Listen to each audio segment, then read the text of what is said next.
Hello, ladies and gentlemen. Welcome to the evening stream, the long-awaited Movie Bob stream, part 2, I guess.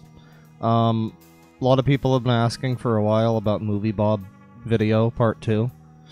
And depending on how this stream goes, it may or may not turn into that. I've said that at least once before about a Movie Bob-related stream. I've made no secret of the fact that as, like, a lolcow person on the internet, at this point, he's, like, a little boring to me. But, I don't know, I just had this mood today. I was like, you know who I feel like, not clowning on. You know who I feel like reviewing fairly and not bullying, is Movie Bob. I just kind of felt like it. I don't know. It's been a while since I talked about him. I kind of wanted to look into his fucking videos about Metroid Other M. Because I forgot that he was, like, a fan of Other M. So, if you'll permit me, perhaps a little bit later on the stream, but this is This is like the main thing that made me hate Movie Bob back in the day. Was his ridiculous opinions about Metroid Other M. If you know anything about the game, it's a game where they basically took a very, like, strong female character, who never really needed any help from anybody, and turned her into, like, a subservient waifu. And Bob's, like, a feminist, and yet somehow he and also Andrew Dobson or Tom Preston or whatever the fuck his real name is, they're like these male feminists that somehow rationalize how that's, like, okay. I don't know. I never really understood that, but I also just hate the fucking game, so that's a little bit annoying to me. But we'll look into that. I want to take a look at some of his other older videos. I want to maybe look at some of his newer videos. We're also going to have a quick refresher, because I know some people here have never heard of Movie Bob before. Shock and horror. We all should have Movie Bob in our life. So I'm going to do a quick refresher about some of the reasons why he's pretty interesting.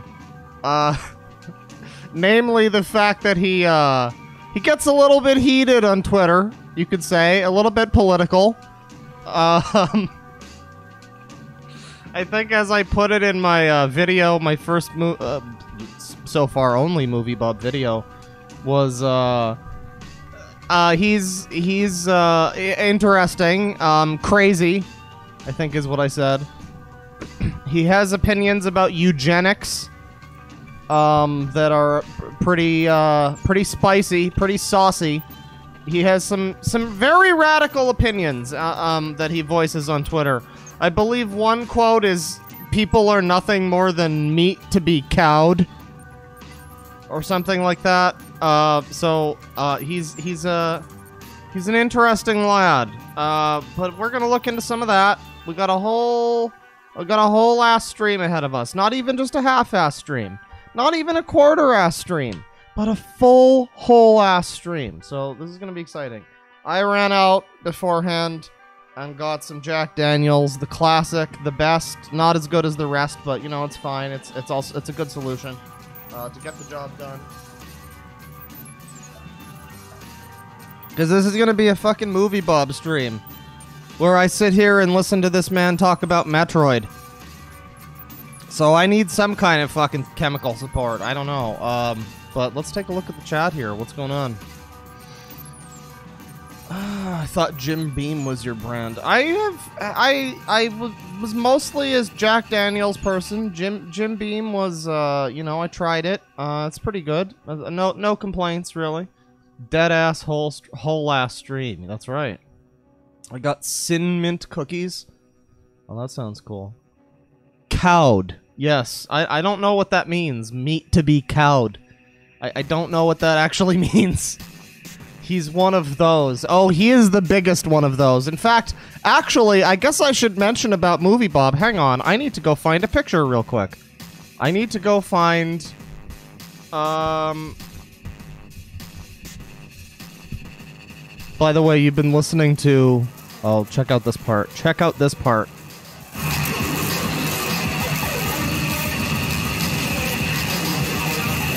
You've been listening to the Kilimanjaro Dark Jazz Ensemble. The song is called Pearls for Swine. Which sounds like something Movie Bob would say, honestly. But yeah, I like this band. But anyways, to briefly, like, refresh some people on Movie Bob. Some people might not know about Movie Bob, but maybe they already know about Movie Bob in a manner or means, because... for every season, for every generation, there truly is a Movie Bob for us all. And for this generation, the Movie Bob meme of the moment is the consumer meme. Some of you might not know this, but this is Movie Bob. This is the person we're taking a look at today. The 38-year-old consumer. Doesn't ask questions, just consumes product and then gets excited for next products. Thinks watching comic book movies is doing politics. Political views appeal to no one other than other consumers. Political views entirely focused around being vindictive towards people who were mean to him in high school in 1997. Poor white people are suffering in the Midwest. Should have consumed the correct product. Thinks everyone else's political opinions, both to the right and left of him, are biased, or rather are simply based on chauvinistic biases, which he obviously does not have. Finally, unironically thinks doing video reviews of movies for children is a significant contribution to society. Yes, the 38-year-old consumer, everybody. So this is the Movie Bob meme of the generation. Like I say, you know, it brings a tear to my eye that, you know, future generations, they'll probably have their own completely different Movie Bob memes. It's exciting, you know? It's like a passing of the... it's like a Peter Parker, Miles Morales kind of thing. But yeah, so that's the current Movie Bob meme of the moment. Okay, consumer. But again, Movie Bob's been around for a while. He's been doing things on the internet for at least, like, I don't know, 15 years or something. And we're going to be looking at some of his older videos today, in addition to some of his newer ones, because I know some people, when I did the original Movie Bob video, they were like, well, you picked a video of his from 2011, and that's not representative of his current whatever. And it's like, honestly, if anything, he's only gotten more extreme over the years, so I don't know if that's really the best point you want to be making, but you know, yeah, we might look at some of his new stuff. I think he was on The Escapist. He was working with them for a while. And then I think he got fired from The Escapist. And then I think they brought him back, and didn't they fucking fire him again? Like, I feel like he's come and gone from The Escapist a couple times. Can we look at his Twitter stuff? Like I said, we are going to be refreshing some people's... refreshing some people's, you know, some people's thoughts about Movie Bob. Some people don't know who he is. Some people have never heard of him. Some people maybe have heard of him, but don't know the extent to which he's a bit of a interesting person. So you know, let's start this off with the best. Well, first of all, I guess I should read some super chats here before we get into the real juicy shack meat of the stream. Let's see. We got $2 from Harry Connor. Class with Professor Claw now in session. Yes. Don your thinking caps, ladies and gentlemen. $20 from Goof Troop. You have 1 hour to get me goofed before I head to bed. Well, you know, we're on this shit, guys. We got 1 hour. This better be a goddamn goofy stream. $5 from Vorty Vort. Hey, Daddy Claw, I love your work. You're a huge inspiration to me, and I just want to let you know that someone made diaper fetish art of you on Fur Affinity. Oh, thank you. Oh, that's cool. You know, I hope they enjoyed making that. You know, and any fan art made with, you know, passion, it's go with God. $10 from Hollow Fox. Ooh woo bear daddy. Thank for streaming. Well, you know, it's a dirty job, but someone has to do it. I bought the Yakuza 3, the remastered collection last week, and I remembered today that I own that now, and I was like, oh shit, I can play Yakuza 3 finally. So I was going to do this stream at like 10 a.m., but I put it off because I was like, oh, well, I put it off because I forgot to pay my internet bill, and they shut off my internet, and so that was a problem. But then I realized while I was out paying the bill, oh yeah, I can get into a Yakuza 3 coma for 6 hours. And, you know, I've been taking care of Okinawan orphans. It's been pretty great. But, you know, we're here now. We're doing a bit of a later evening stream, which means Jack Daniels at the ready. Remember, folks, if you're of legal drinking age in your region or principality, you just drink them if you got them, folks. You know, this is a festive stream, everybody, so... Let's see. $5 from Ivy Sunshine. Whoa. Yes, I can speak. Ivy Sunshine, $5. You always seem to stream when I'm sad and drunk. Lol, thanks for cheering me up. That's my secret, Cap. I'm always sad and drunk. Well, I'm not always drunk, but you know what? You know what? If in a perfect world, maybe I could change that. $5 from BFM Bomb. Thanks for all of the awesome streams and vids. I love listening and watching while I paint my 40K minis. I hope you're doing well so far this year. Wow, that sounds like you have a lot of minis, dude. No, thank you. That's very nice to hear. $5 from HHH Blovek. Papa Claw, when are you going to do Sonic for Real Justice Season 2? Never. Sorry. It's not gonna happen. Just pretend that, just, you know what? Go read some Sonic fan fiction. You'll get the same experience. It's fine. $5 from Mama Catswell. From all the hell we've been through, Movie Bob is the Super Mario Brothers of lolcat. Isn't he? It's amazing that that's the game he went with, too, because it's like, we've seen Snake Thing, we've looked at, like, fucking Onision, people who fucking, you know, like, the Necrozoo incel guy. We did a whole stream on we did multiple streams on J-Station. And now we're back here at 1-1. Just ready to jump on that first Goomba of Movie Bob content. It's pretty great. $2 from Callie the Menace, Daddy Claw. Please don't take advice from Blobby Bobby. What advice am I taking? Did he say to do something that I'm doing in the stream so far? Which that would be bad. Oh no. I'll take none of the advice in the how to be a better gamer video. Yeah, I've lived my life around trying to avoid advice that would lead me down that path. Let's see. I had a Movie Bob feelin', says Harry Connor with $2. Turned out to be diarrhea. Well, you know, that happens. That's that brown note. Let's see. $2 from Graceful Fangirl. Thanks for the dope music while I draw, Papa Claw. Oh, well, thank you. This is, once again, this is Kilimanjaro Dark Jazz Ensemble. It's a pretty cool, weird, what the band said, what it says on the tin, really. It's the Dark Jazz, and I guess it's an ensemble. Maybe they're from Kilimanjaro. I don't really know. Let's see. $2 from the Real Asami. That feel when coronavirus case 30 minutes from me. Ugh. Well, you know, F's in chat, I guess. Preemptive F's. Yeah, I mean, take care, stay safe. Stay indoors, that's what I always do. $5 from Michael Pitt. Notice me, Claw Senpai. Also, Church of the Cosmic Skull would make great intro music. Oh, I'll look into that sometime. Actually, that reminds me to look at a couple that came in before the stream actually started. Hang on, I missed a couple.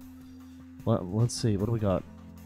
$2 from Michael Pitt, once again, with his first mention of it. First stream, try some Church of the Cosmic Skull. That sounds like a pretty cool band name, so it sounds like something I could be in for. And $2 from Flurpy Smurf. Or rather, Flurpy Smurp. No clue who Movie Bob is, but I'm ready to learn. You're gonna learn. It's gonna be quite the education tonight. But yeah, to get back to the recent ones, $5 from Punko Junko. Can't wait to see old Bobby Chipman call people failed humans. We're about to. We're gonna start with a refresher course on his Twitter, I guess. Some of his classic tweets. $2 from Diana Morse. You're the best to watch at work, Clawfather. Heart emoji. Thank you. I endeavor to distract you all from your jobs and hopefully get you all fired. No, but I appreciate hearing that. $2 from Cat Boundary. Yo, Claw Daddy, you ever listen to Snake Finger? No, but it sounds similar enough to to Snake Thing that I don't know. It also sounds similar enough to Goldfinger, though, so that's pretty good. So I don't know. It might be good. Never heard of him. $5 from Jesterhead. I'm a poor white person in the Midwest. What product must I consume to be truly happy in this wretched life, Clawfather? Star Wars, mostly. Star Wars and whatever corporate Hollywood executives are trying to tell you is progressive this month. Let's see, $5 from AZ. Finally caught your stream live. Your voice makes me cream my pants. Well, you know, thank you. I appreciate that. I'm going to cut it there. I'm going to return to the Super Chats in a little bit. Thank you, everybody. I will cover them all. I'll get to it by the end, but I am going to get started now on Movie Bob's Twitter. And I don't even know what these screen caps are when I drag them over here. But you know, imagine how annoying the goobers cluttering up my mentions would be if I could bring myself to think of them as humans. Ooh, that's not good. I don't know about that. Also, did the music just explode? What the fuck is happening in this song? I think this music's having an aneurysm. I do like this band, but what the fuck? What's going on? I don't know. It's This band goes hard. That much we know. Throw in some more. The only cure for weird background music is more weird background music. Hang on. That should be good. What is this one?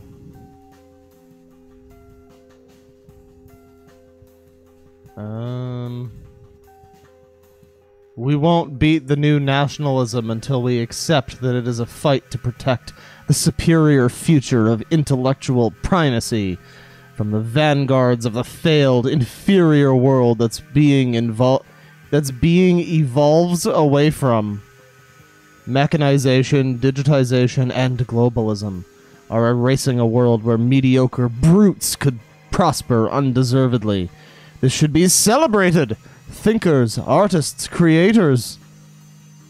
You know, all of the people that made him feel bad in high school. All of those uncultured swine and football players are gonna get what they deserve, goddammit. They are gonna fucking get what they deserve. They have had it too good for too long, fucking pieces of shit. Well, thank you very... Who was that? Thank you very much, Kodiak, I guess. Let me see here. Bob Chipman, people ask me how I endure the occasional dunking and brigading from alt-right ghouls and well-meaning people who don't know better. The fact is, I don't care. I know who I am, and I know I'm on the right side of history. I'm secure in that, come what may. The right side of history, chat. Are you guys on the right side of history, everybody? I don't know. Days are numbered, Chad. Attacking the alt-right is so brave. Oh yeah, this is my favorite part. When all is said and done, I firmly believe my entire presence, along with a lot of bigger personalities in online video, etc., are just footnotes in the origin stories of people like ContraPoints and the Lindsay Ellis. They're the heroes of this era. Guys like me are jesters at best. Calgista.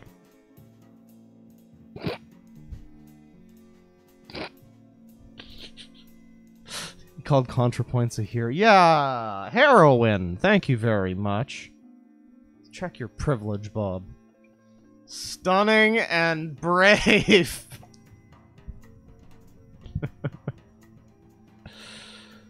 Oh, this guy. Now I see. Yes. Now you see. I think this picture right here says it all. People ask me how I endure the occasional dunking and brigading. It's like... it's like, hey, I'm enduring so many slings and arrows. But, boy, our ContraPoints and Lindsay Ellis ever. Just heroes. Just the most... Just the greatest people. Just... It would be an honor to have them talk to me in my DMs one day. You know, it would be an honor... to you know, have that happen. Just because of how much I endure on a day-to-day basis, you know? Being the movie Bob. Get dunked on. Bob is real thirsty. And you've heard some of the things that I have said about Lindsay Ellis. Anyways. What is this one? I'm in awe of what ContraPoints does. Episode to episode, matching that level of open vulnerability. Yep. To that level of pure talent is exceptionally rare, and no one should need me to tell them the Lindsay Ellis is an inspirational figure. They are hope in the dark of the web. They're hope, chat. Lindsay Ellis's weirdo movie about aborting Todd in the Shadows baby is hope on the internet. Bob wants mommy Contra to stomp him.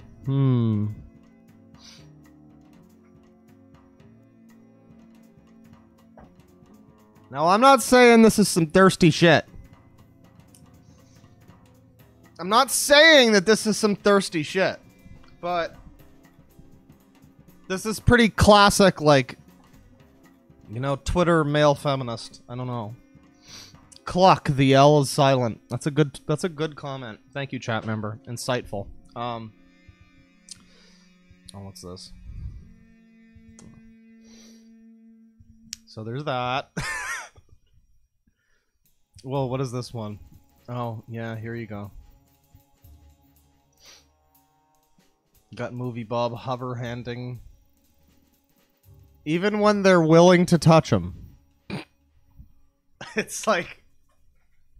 He doesn't want to be offensive. He doesn't want to touch her too hard. She let him touch him, but she doesn't... He doesn't want to be, you know, like, rude. That would be bad. That would just be bad, you know? We don't need that. That would be offensive.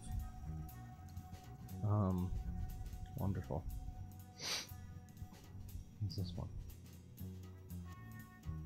There needs to be a separate category of biology distinguishing modern American conservatives from properly evolved human beings. Tweeting at Donald Trump. I love, you know, it would be wonderful. I'm not like a Donald Trump person particularly, but it would be wonderful someday to just look at some of the tweets that some people like throw into the void where they rant at shit that Donald Trump says, like they think he's gonna respond to them or read their shit. There's so many fucking blue checkmark people on Twitter who their whole entire day is just sending snarky comments to or like quote retweeting Donald Trump's tweets like, yeah, this one's really gonna get under his skin, guys. Orange Man's really gonna hate this one. And I guess Movie Bob is the chief coomer of that crowd. Here's a bit of a collage. This is all stuff that I showed in my... If you're just joining us, this is all stuff that I showed in my first Movie Bob video. This is just like a quick refresher for some of the new people of why he's like an interesting individual. America started out as being wholly centered on white male outlook, needs, etc. It sucked. We changed it. It's better now. I love the way he says that. It sounds like some kind of Doctor Who alien. We have changed your species. It is better now. It is our way.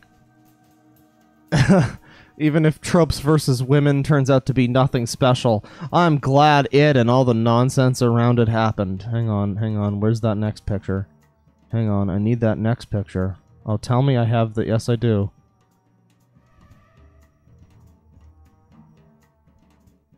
So now you're familiar somewhat with Movie Bob.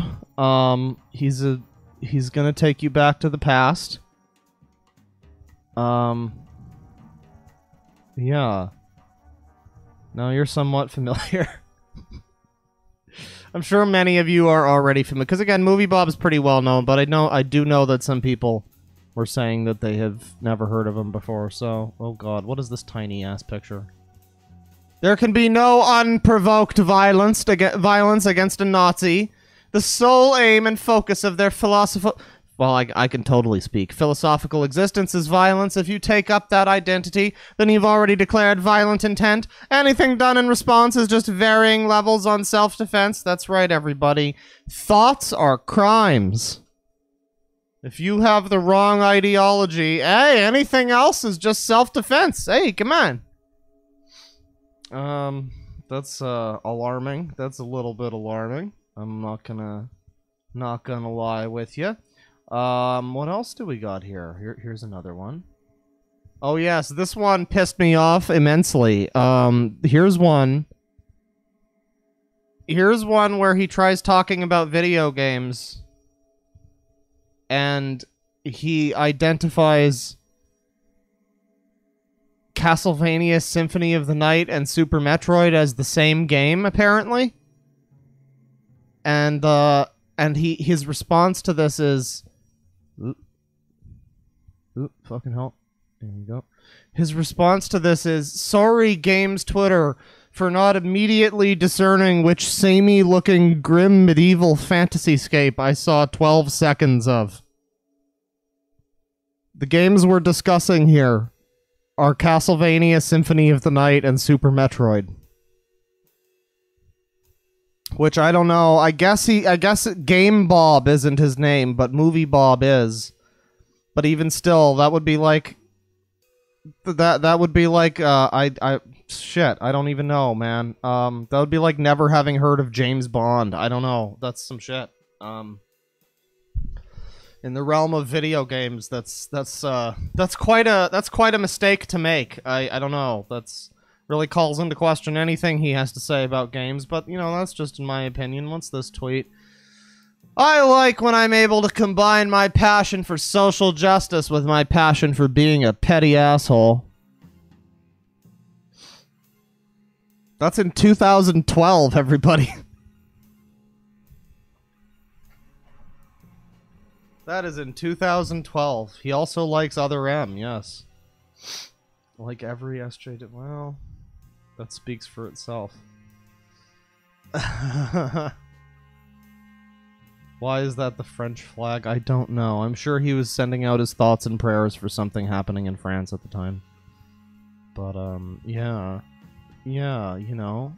Very important to be a petty asshole. There are days when my fondest wish is that eugenics hadn't been tainted as a science by racists and Nazis. You can call them weekdays.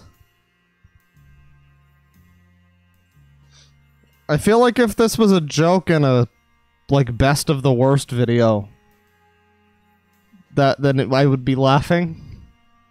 But I'm not right now, and,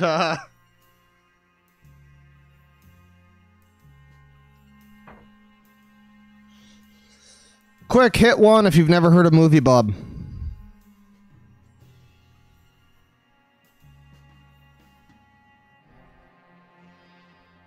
Don't hit one if you have heard of Movie Bob. We're just trying to get a...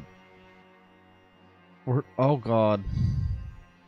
This is more than I'm comfortable with. Jesus Christ. This is less than the number of people who haven't heard of DSP.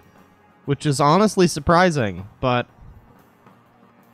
I'm going to assume that at least half of you guys saying you've never heard of Movie Bob are being legitimate. I have done a video on Movie Bob, you fake gamers!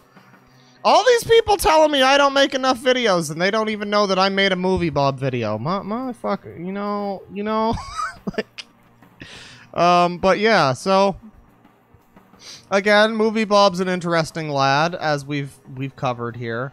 Just put my foot down into the couch, off the couch, into half an inch of water.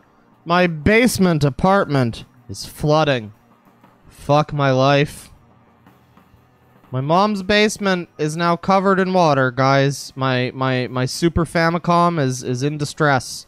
I don't know what might become of my Super Famicom, everybody. F's in chat, guys. So, yes. Movie Bob. That's the brief update on his Twitter. Not really an update. Again, these are all things that I think I showed off in the original video, like nearly a year ago. These are all pretty old tweets. There's surely some new interesting ones. But you know, listen. I just wanted to get people up to date a little bit on his interesting views. Oh yeah, I guess I should also show this one. This is a classic. This is very important. I believe that there is almost no such thing as a bad tactic, only bad targets. So, in other words, Bob supports the Zyklon B approach to internet bullying. Most people don't actually know what's best for them. Subhuman. Rethinking our concept of human worth. Overpopulation. Mechanization. This is, yes. This is a man who reviews movies on the internet, chat. I want you to remember this. As we continue with this stream, I just want you to remember that this is a man who reviews movies on the internet. I want you to take that home with you. I want you to ruminate on that. This is that is what this man does. He's not a CNN talking head. He's not anything like that. Wow, this last song in this album is 20 minutes long. That's my shit. But yeah, he's not like a CNN talking head. He's not anything like that. He is a man who talks about comic book movies on the internet.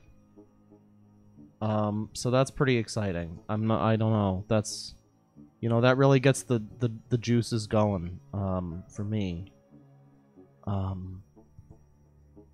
Nazi Bob image is deserved. Movie Bob, more like movie bad! Well, that's that for the Twitter. I think it's time that we get into some of his videos here. Now, I have some stuff set up here. I actually have... Well, shit. There are a few things I wouldn't mind watching here. Does anybody have a suggestion for a game overthinker video to watch? We've already watched Building a Better Gamer. We've seen that. Do we have a suggestion for another one that might be like a classic? There's one here called Going Hollywood, which might be kind of exciting.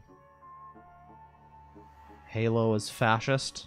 Well, we know that much. Heavens to Metroid. Yes, we'll be looking at the Metroid one in a little bit.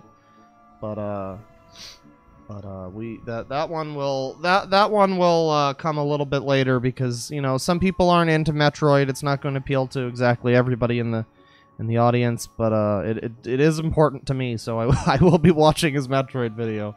Halo is Oh, is that the video? Is that the name of a video that he made? Oh no. Okay, Halo. Okay. I thought somebody in chat was just having a go when I saw the chat message, Halo is fascist, and then they repeated it again, and they were like, no, watch the one called Halo is fascist. And, did I miss this? Did I not? Oh, fuck off. Okay, hang on.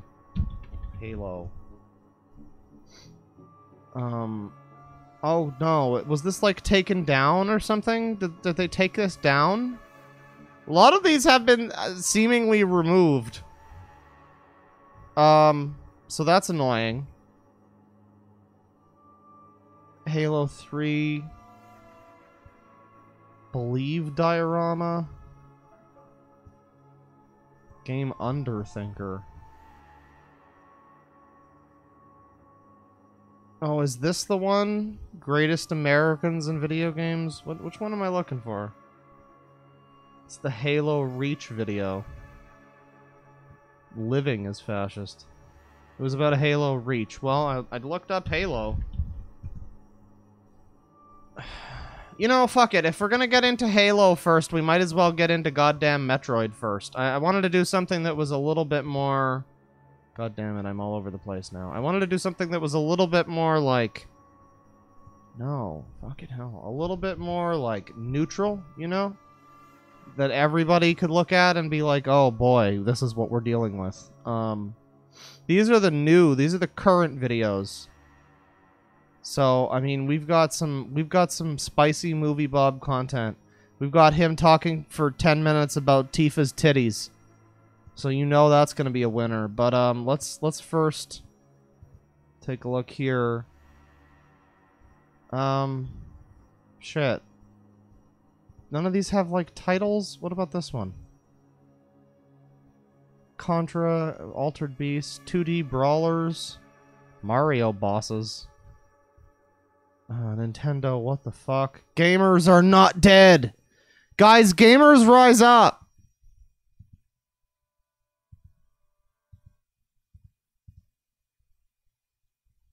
This episode of the Game Overthinker originally appeared in Screw Attack as part of a partnership in 2015, really? Okay.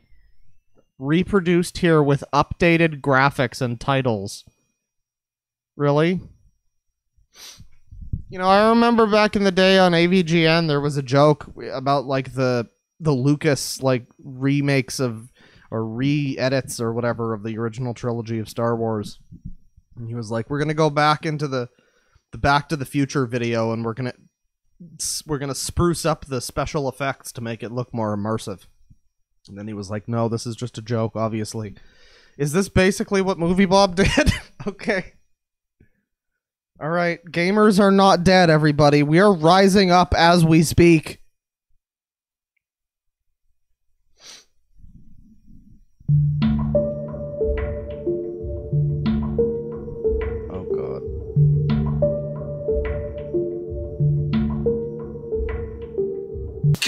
Gamers are dead! Do I have your fucking attention now? Oh wait, didn't this happen around the same time that the Gamergate thing was going on? So isn't this gonna be his, like, woke opinions? Okay, this is gonna be exciting. Buckle yourselves in!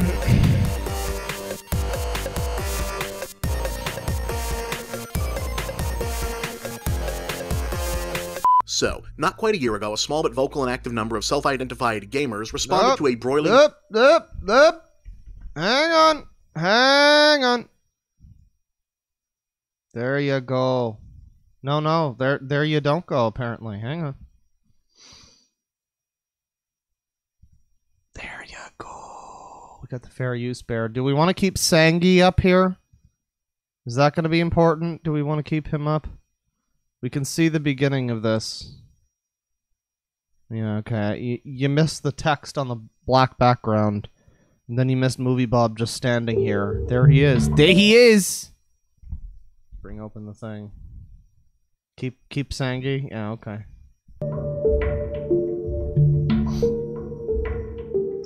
Gamers are dead!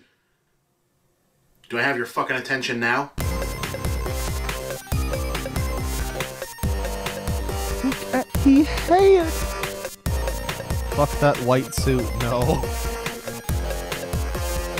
So, not quite a year ago, a small but vocal and active number of self-identified gamers responded to a broiling, multi-tiered controversy ultimately associated with the hashtag that shall not be named by behaving in what could charitably be called some pretty ugly ways, leading to the publishing of several pieces wherein various games journalists took the opportunity to vent their long-standing frustrations with other less-than-pleasant aspects of the so-called gamer community in general in the context of responding to the aforementioned ugliness specifically, which were cynically, erroneously, and now infamously reframed as the Gamers Are Dead column. Right, so let me briefly refresh you on this. So this came after like fucking 3 years or something of like a bunch of different websites doing these weirdly like coordinated attack pieces about how Battlefield 3 is homophobic because people say things in chat or something like that.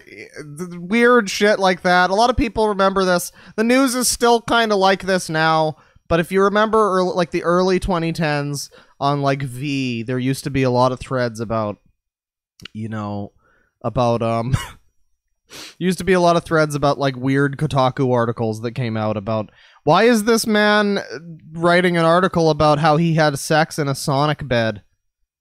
Why is the fucking, like, main editor of Kotaku asking people to recommend him PC games in his article? So there's a lot of threads like that about, like, why is gaming journalism fucking awful? And then some straws broke some camels' backs, and one thing led to another. I don't know. This is a very one-sided story we're hearing here. By faux outrage detractors. I thought this story had kind of passed us by, but apparently a lot of people are still pretty butthurt over it, while still more and more are now wondering if it wasn't ultimately unhelpful to have run those columns. Gamers! Truth or familiar Big Bang Theory, gamers! In that particular moment, derailing the story into a broader desire to reform gaming culture rather than respond to a specific outbreak of loathsome behavior, because apparently it's mean to make people think about two things at once. And if all of that sounds completely unfamiliar to you, God, I'm so envious of your life. Anyway, the bottom line is we've landed at a place where gamers and so-called gamer culture has been getting really bad rep for almost a year now, which is ironic because more people are playing video games than ever and thus are in fact gamers. I mean, almost everyone in the developed world now, whatever that means anymore, is carrying around what is effectively a gaming platform wherever they go, and I'd wager most of them have at least one game, even if it just came with the phone. So in a way, we've come back full circle to the anything goes Wild West days of home gaming in the late 70s and early 80s, where developers are throwing anything they can at the wall to see what sticks and casting a wide net looking for customers from all. Yeah, it's kind of funny how the people on Movie Bob's side of the spectrum seem to be trying really hard to like co-opt something to do with gaming. Like they tried to they really tried hard to like make the narrative about games constantly about how this is sexist, this is racist, this is hateful. Gamers are this, and this.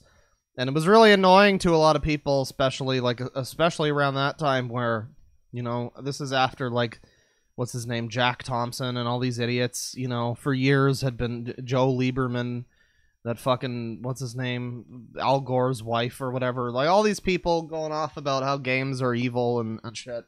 And I don't know. I guess there was some expectation that the sites that we went to for our news might have, like, had our backs somewhat and not been, like, selling us down the river and being like, yeah, well, you're all fucking racists, too. Yeah, fuck you.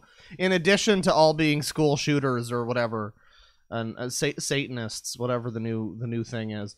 But it's interesting how that was kind of what people were trying to do, and then somehow a completely opposite thing happened, and we wound up, I don't know, it's just, I don't know. It's interesting if you analyze that whole situation.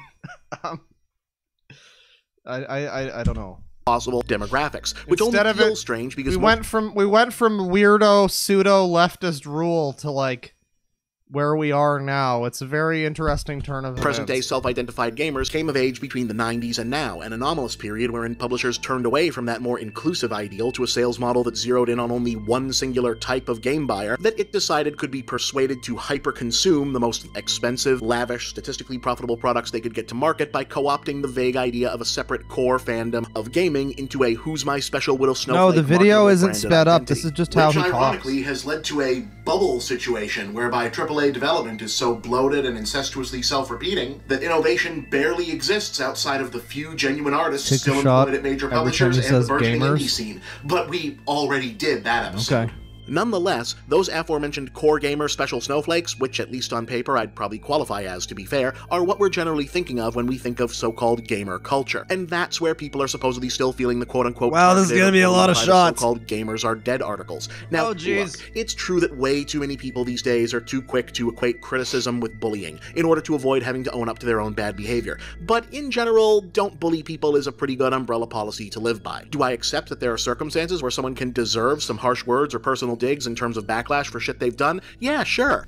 Your Honor, Someone in chat is trying to call me out about my views on socialism and like communism, and it's like, man, if you want to come at me with the opinion that socialism is a good thing, I'm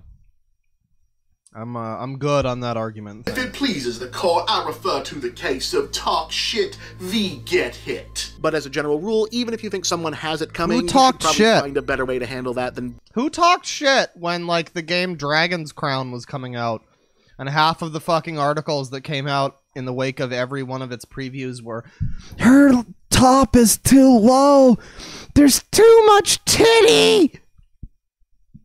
Who the fuck? Who's like?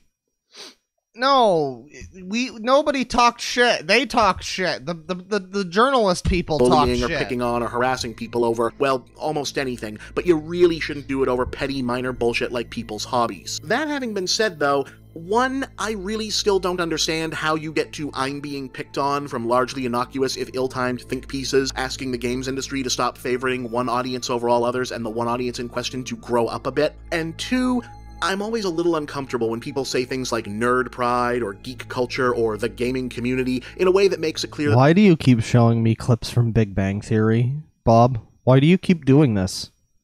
Don't do that, Bob. Don't do that. Never do that again. Thank you. there's no sense of irony or unseriousness to their words. Now, I could be wrong, but I feel like this was a thing people started doing in the 90s as a winking send-up of identity politics and political correctness, you know, when everything was a culture and my community, but now some people have adopted it way too literally, which is especially troubling now that cynical marketing vultures have turned the once authentic, natural... Wait, hang on. Let's go back over that one real quick. Hang on. Sense of irony or unseriousness to their words. Now, I could be wrong, but I feel like this was a thing people started doing in the 90s as a winking send-up of identity politics and political correctness, you know, when So he's talking about how people will, like, attach themselves too vitriolically to the thing that they support, the game or whatever, and they make it too much of their own identity. Is that what he's talking about? Is that what this absolute unit is telling people not to do now? Okay. my community, but now... Did this actually just get more fucking... Like, did the self-awareness just get lower than it was in the video where he was telling people to exercise? Some people have adopted it way too literally, which is especially troubling now that cynical marketing vultures have turned the once authentic, naturally occurring social subcultures like nerd and gamer into corporate branded identities that you can just buy off the rack at a fucking Hot Topic. Now look, I'm not here to tell anyone how they should or shouldn't construct their own identity or persona. What I will say is that for me, having my primary identity be anything other at the forefront than my own core self has always been, well, just not for me. Now, that doesn't mean that I don't have any interests that define parts of my persona. I mean, I'm a gamer, I'm a movie buff, I'm a Misty, a Trekkie, a Star Wars fan, I'm a gamer, everybody, who doesn't know the difference between two of the most important games ever made. Castlevania Symphony of the Night and Super Metroid. I'm a gamer! Comics fan. You know, it'd be one thing if he was, like, a young, like, I don't know, teen girl or something, and she, you know, he didn't know what's the difference between Super Metroid and Symphony of the Night, then that's maybe fine. But this man is like nearly twice my age, and somehow he doesn't know the difference between, again, two of the most important games ever made. Stop calling yourself a gamer, Bob, please. I think your credentials have been called wildly into question. Reader, a kaiju fan, a food lover, a Sox fan. Also, he likes Metroid Other M, Progressive, but we'll get to that. Yes, politically, a dog person, a moderate metalhead. I prefer lemon meringue over key lime. I'm big into old school kung fu movies. I drive a Toyota Prius. Fuck you, the gas mileage is great. Look, yes, all of those... You fucking would, me, Jesus. But I never want to be identified or remembered as any one of those before I was remembered or identified as just Bob. But I understand that not everyone is me, and that many people derive a great personal satisfaction and fulfillment. Finally, we found a Bob. We found a Bob who can take Bob's place in the Fena videos. From being part of something greater than themselves, be it religion, philosophy, vocation. By the way, why is the pixel art like shaking? Why?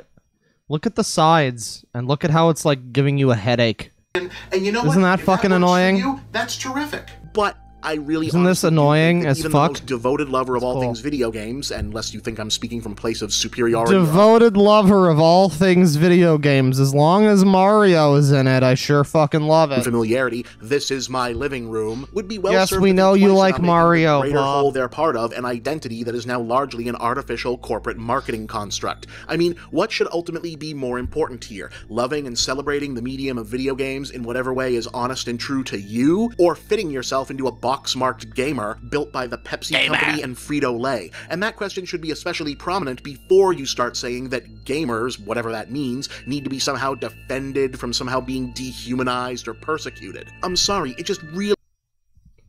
Hang on, I just needed to pause it real quick to make sure that the weird ambient synthy noises were not my weird ambient synthy noises. Usually it is my synthy noises.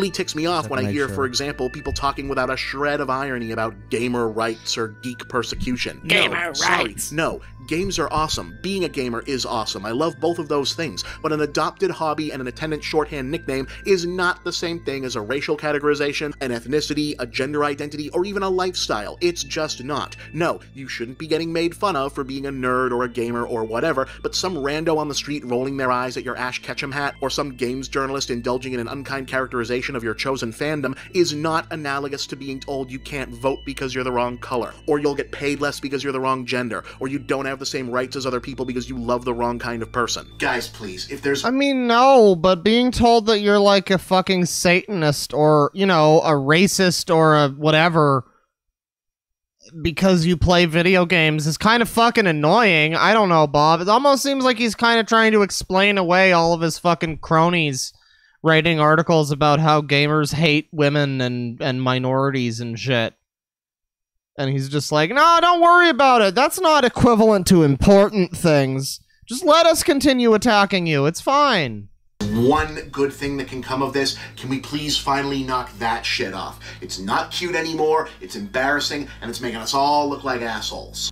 Now, I'll close by saying this. Regardless of how I feel about identities and corporate branding and marketable personas, neither I nor anyone else should be telling you how to love what you love, within reason. If you love gaming, don't let anyone tell you that you're too much or the wrong kind of gamer. But conversely, you really shouldn't let the companies or their corporate... Yeah, I don't know, Bob. If you don't know the difference between Super Metroid and fucking Symphony of the Night, I think we might have to have a talk about the partners term in the snack gamer. food, overpriced statue, and tacky t-shirt industries decide what kind of gamer you are either, or even if you identify as a gamer at all. You are your own person. You are an individual. You are not your games. You're not your consoles. You are not your Steam library. You are not your Battletoads t-shirt. And this is not building to a Fight Club joke. Besides, why would you want to make the accoutrements of your hobby so inextricably fused to you that any criticism of it feels like an attack? Your copy of The Witcher 3 does not give a fuck if... Oh, that was funny. That Fight Club thing, that was supposed to be funny. Oh, okay. Ha-ha's in chat, everybody. Some critic mischaracterized its content, so why should you care beyond a general disagreement? Why engineer your personality to feel pain on behalf of a bunch of ones and zeros that does not itself care that it's being criticized in the first place? I'll leave you with this. Never forget that the games you love and the gaming experiences you love have meaning and importance because they belong to you, not the other way around. And as soon as all of us realize this one simple, beautiful fact, the less shows I'm gonna have to make about bullshit internet drama. And I guess things will get better for, like, you and the world. Yeah, you don't really need to make those shows at all, Bob. Okay, so that's that video. You know, there's a bit of an introduction to Bob. I'd like to say right now to anybody who's on the fence, maybe they're not fully committed to, you know, the Bob stream. I'd just like to say, I know that he's not a Snake thing. He's not an Onision. He's not a fucking active groomer, predator, or whatever. He's not anything like that. He's just a unique person. Not even that unique. He's like a lot of other weirdos. He's like a lot of people on Twitter with blue check marks after their name. But, you know, he's like the core. He's like the essential one. He's like the smash rep for whiny Twitter political, like, consumers in their 30s. So yeah, that was that video. Let's find another one here. Can the Nintendo NX save the world? Make more makers. When did gamers become such wimps? Gee, I don't know, Bob. Maybe the moment that okay, this is good. This is rife for discourse right here. By the way, look at this dislike ratio. 625 likes, 51 dislikes. Jesus.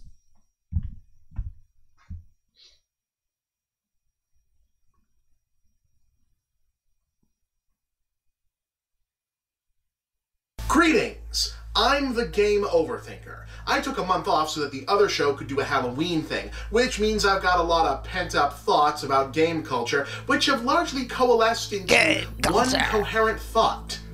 When did gamers become a bunch of Why can't I... Hey, chat. This video feels like it's also gonna have a complete lack of self-awareness. So I don't know. Is there like a hazmat suit that I can put on for dying inside? I call them... I think I need that. I don't see how calling them is disrespectful to women. Oh, shut the fuck up, no, you goddamn blowfish. Jesus Christ. It's not like I'm saying are bad. I'm just saying that these guys display weak, submissive, and other negative traits which are commonly associated with... Okay, now I kind of see your point. Okay, can I call them... shitheads? No, you can call them pussies just like we call people dicks. You can call people cunts just like we call them assholes. Stop being assholes, you fucking cunts. Kringe. What a good joke, everybody. Wimps. Wimps is okay. You see, the joke is that he's so the joke is that this man who's daring to call other people wimps is so fucking... He's like so... Oh my god, the self-awareness is fucking inverted.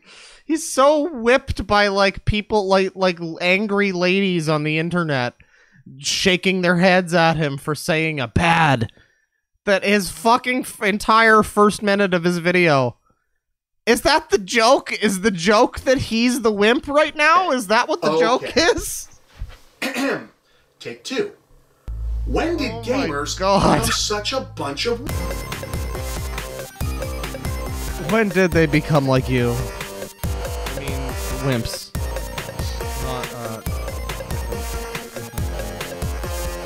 Gamers, what happened to us? We used to be tough. I'm not talking about the games used to be harder thing here. That boat sailed a long time ago. Yeah, they used to be more difficult, because arcade games were designed to cheat so you'd spend more money, and console games could often only extend their length of engagement via punishing near unplayable difficulty curves. Frankly, now that we have the space and flexibility for things like trophies and achievements to mark skill success, I'm 100% on board with the whole everything is unlocked from the start if you want it to be angle. Let people play how they want to play. Didn't you see the Lego movie? And I'm also not talking about SJWs criticizing potentially offensive content or unreasonable desires for safe spaces, since as a grown adult... No, Bob, of course you wouldn't call out the hand that fucking feeds you. Like, you... That's the thing that I hate is, like, okay, maybe SJWs, quote-unquote, are not ruining gaming or whatever. Like, that's not a thing necessarily that's happening. But the thing that's always annoyed me about Bob and people like him, on both sides, there's no shortage of people who are like this, but the thing that always annoys me about these sort of, like, biased journalist people is the way that they'll be like, oh, well, I'm not talking about this thing, blah, blah, blah. It's like, no, of course you wouldn't talk about this thing, because this is a thing that's, like, worth talking about, and you just refuse to bring it up because you're, like, biased in favor of those people. So you refuse to bring up the perfectly legitimate reasons why, some people might have to have those arguments or whatever. You know what I mean? Like, it's like, yeah, that's the problem, that you never bring that thing empathizing up. with fellow human beings. I don't see aggressively resisting either of those things as an especially worthy... What is wrong with this fucking video? Why is it, like, schlooping up and down on the sides? It's so weird. Oh my god, you guys. I can't believe people who get bullied and shit on for the majority of their lives would want a momentary respite from daily torture and ridicule. Why can't everyone have the natural ability and coping skills and untouchably wealthy Hollywood party? Oh my god! That routine has been played out since, like, 2009. No. When I think about gamers acting like a bunch of wimps, the subject in question consistently tends to be review scores. Seriously, when did we start giving so much of a fuck about this? Oh. Now, folks, I'm not going to pretend that video game discourse was ever on the precipice of turning into the Lincoln... Hang on, guys. Hang on. We've got some important, news coming from, the Movie Bob front. Hold on a sec. Hold on a sec. Need to copy this.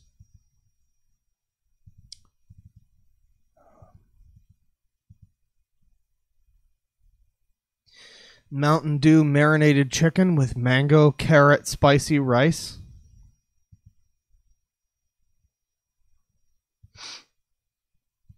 Just let the chat savor that one.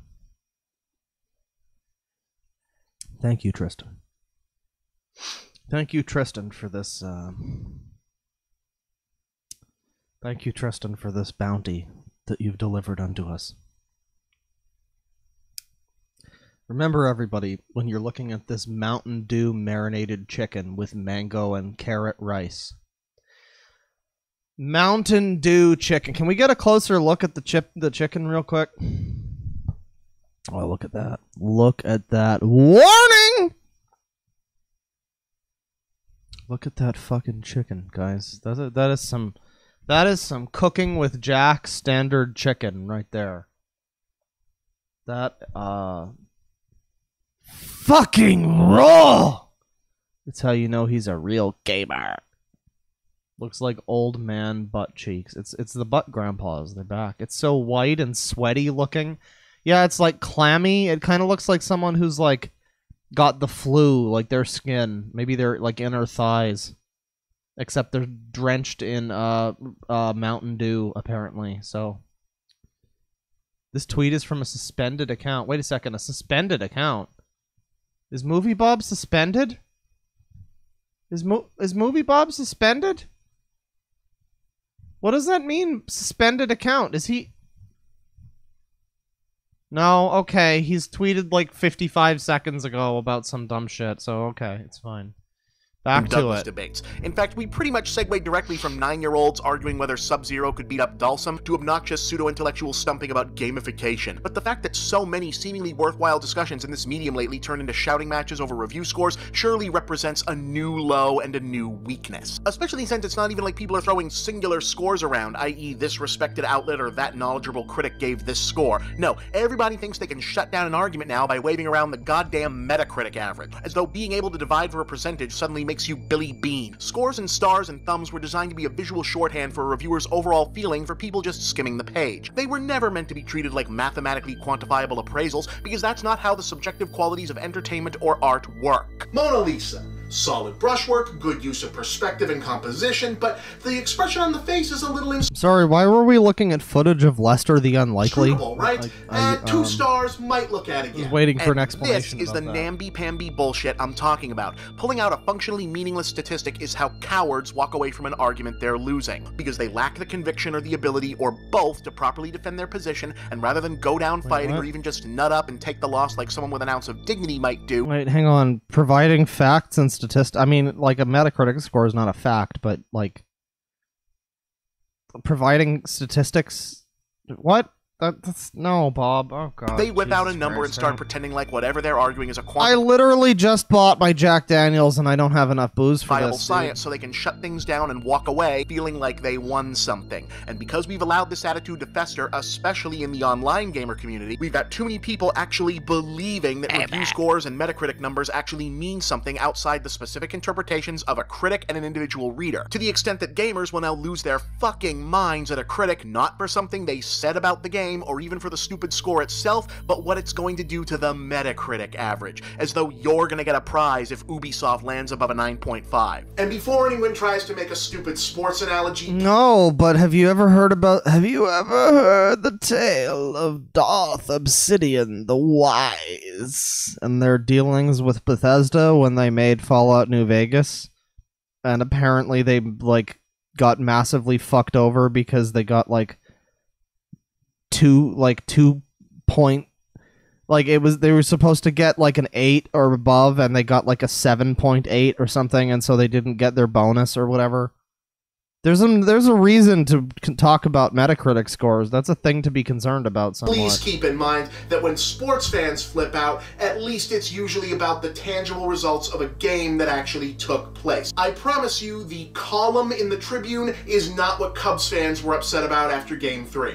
Look, guys, video games by their nature are one usually not point terribly off, serious okay. things and don't inspire terribly serious discussion much of the time. Oh, that they did. So it's not like there's no precedent for gamers overreacting and going into battle over dumb shit. Hell, I was there for the console wars, the real ones, back when differences were tangible, true multi-platform release wasn't a thing, and it was still slightly more acceptable for gamers to fight like children because most of us still were. Seriously, Genesis versus Super Nintendo was like the Bloods and the Crips for 9-year-olds. Who were lucky enough to not be living where actual Bloods and Crips were. But folks, whining over review scores has to be the... What the fuck does this have to do with gamers being pussies, Bob? You're like going off about review scores. What the fuck does that have to do with gamers being wimps? What? That's completely unrelated. That is completely unrelated. Jesus Christ. Okay, let's find another one here. We got Heavens to Metroid Revisited. Hey, why does Movie Bob love video games, everybody? I can't wait to find out the answer to that question. Why does Movie Bob love video games? So here's an old video. This is from 2012. This is an older one. It's got a decently spicy dislike ratio for, you know, a video like this. Let's get into it. My icons of legend, my heroes lost to the ages, I, Necrothinker, command you Guys. to rise. Rise up, gamers! So let's analyze the first 20 seconds of this video once again. We got it previously on. My icons of legend, my heroes lost. Okay, we have this man here in the most embarrassing LARP gear that I've ever seen. He looks like he's dressed in the GIMP costume from Postal 2. Ages. I, Necrothinker. Necrothinker? I Rise. thought that was Fenna. Rise. Why is Rystar there? Why the fuck is Blue Bubsy there? Oh god, why is Movie Bob there? Alright, so that's quite the introduction to this video. That's pretty exciting. Ivan, did you feel something? No. I don't know, like a chill up my spine. Whatever. Anyway, hi guys. One of our most popular recent episodes was Bat Slap, which was inspired by an article that was written by the great internet writer Film Critic Hulk. Now, I'd like to say that today's episode was also inspired by Film Critic Hulk, and if you aren't reading him, you probably should, so, take a look at this little link here and follow it. But in truth, I'm just gonna rip him off this time. He recently did a bit called, Why You Love Movies, where he basically did just that, wrote down a whole bunch of reasons why he loved movies. And I thought, man, that's pretty profound and so simple. So much you do that for video games. And I have a video game show, so that's what we're gonna do. Yes, this whole episode is dedicated to why I love video games. So without further ado, here's, why I love video games. I'm so excited. Do you guys think he goes out in that shirt? Our universe rests on the uneasy border between two worlds. You think he just, like, The world wears it? Man, ordinary and stable. Like, And seriously? the world of games, imaginative and chaotic. Where these worlds collide, one man is called to stand for reason, maintain the balance, and destroy That's his nice ignorance. shirt. You know, it is black. He It is probably his formal the shirt. Game Overthinker. Can we hear that? Hang on. Is the Game Over. Game Overthinker! That's a cool... That's a, usually you don't want a voice crack when you say the name of your series, but that's fine.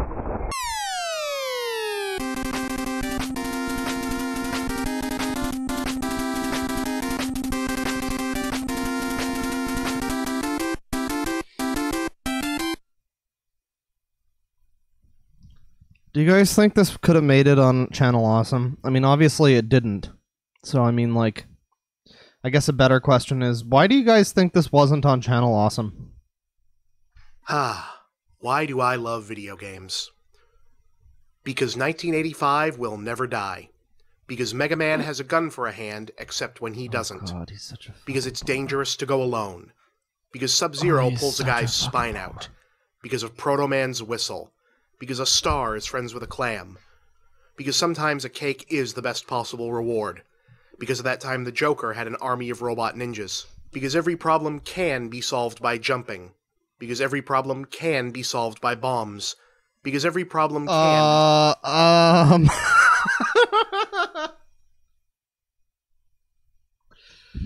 I mean, that's a wonderful quote to attribute to Movie Bob.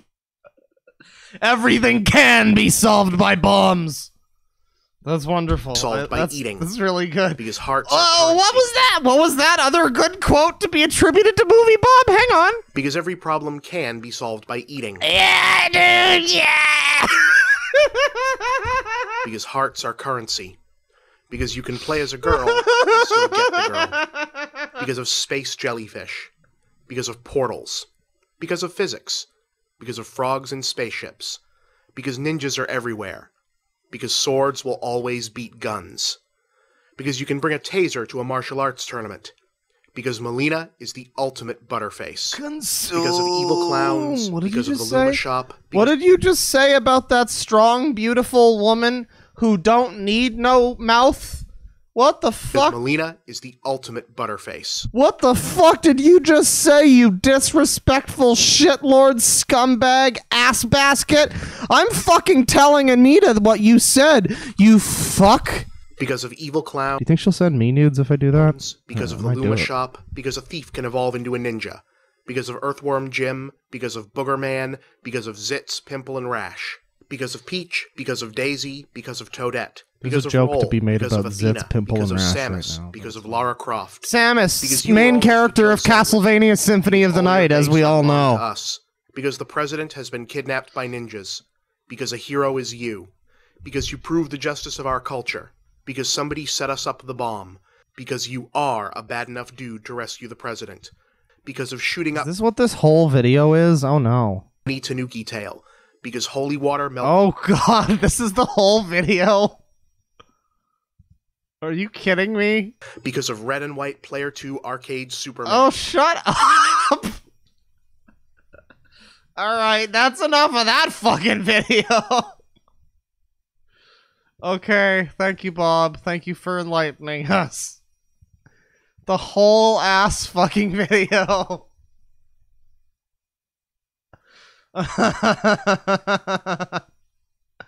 You ever, like, it's like I said with Nostalgia Critic, you know, the new Nostalgia Critic, where he starts his videos with, like, or, like, he'll start a video and there'll be this stupid fucking skit happening, and I'll be like, okay, what, hypothetically, if I didn't know that it was Nostalgia Critic now, and I was just, like, watching his video, I would probably be like, okay, let me skip ahead to when the actual video starts. Oh, this is the whole video. Oh. So that's that video. That's why Movie Bob likes video games.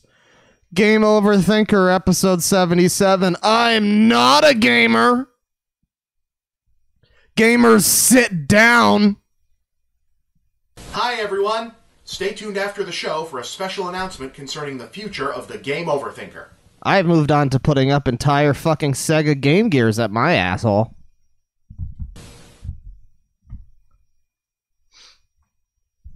See, that's called a carried over joke. That is called a leitmotif of jokes. No! I reckon we can get Trump to tweet him out Gamergate. What is that video quality? Hey guys, we have a really cool. What do you guys think of this totally cool skit intro where he fights himself over green screen and has video game music happening? What do you guys think of the intro? Isn't it epic? Isn't this so epic, guys? Isn't this just too epic for you to even handle? Achievement unlocked. Because it's funny because he used like a game noise and then he had the character say achievement unlocked.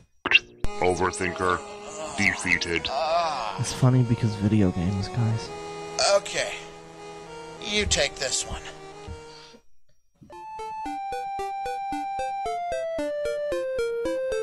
Hello, folks. I'm the Game Over Thinker, resting up here at home because apparently I can defeat my own evil doppelganger, 2 elemental ninjas, not 1, 2 elemental ninjas, the Lord of the Video Undead, hundreds of thousands of video creatures. VidSpawn. What? Jesus Christ, Bob, why did you people all have to do this back in the day? I'm not even, like, mad at Bob at this point. I'm mad at like, every one of these fucking people that needed to, like, make all of their fucking... Just talk about the game! Nobody wants to see you punching a fucking, like, you know, like, green screened in version of yourself. It's fucking lame. Stop it. Calling them VidSpawn. People still do this shit! Said video creatures was a little clunky. Fine. VidSpawn. Whatever. I can defeat tons of those, but apparently my luck runs right the fuck out when it comes to a robot. Android. Same difference.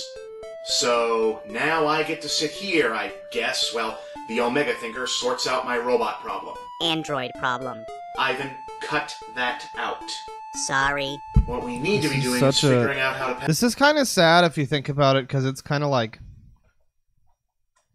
first you had AVGN, right, where he kind of started this whole internet reviewer genre, and then you had the various clones. You had your he is the game dude, and he is so rude. He is so red-pilled because he hates the Jews. You had people like Game Dude. You had people like Irate Gamer. You had people like Nostalgia Critic, who went on to form their own website, you know, and they got all these people on board, and they brought in their own people like Linkara and whatnot. But then you have like Movie Bob, where he's just kind of he never really took off like AVGN did, but he kind of did the same thing that AVGN did. But he never got, like, taken onto that guy with the glasses site or whatever. It's just kind of sad. He's like the industry plant version of fucking, like... he really exudes. There's a good voice crack. He really exudes this very strong and prominent, like, what is up, fellow kids energy.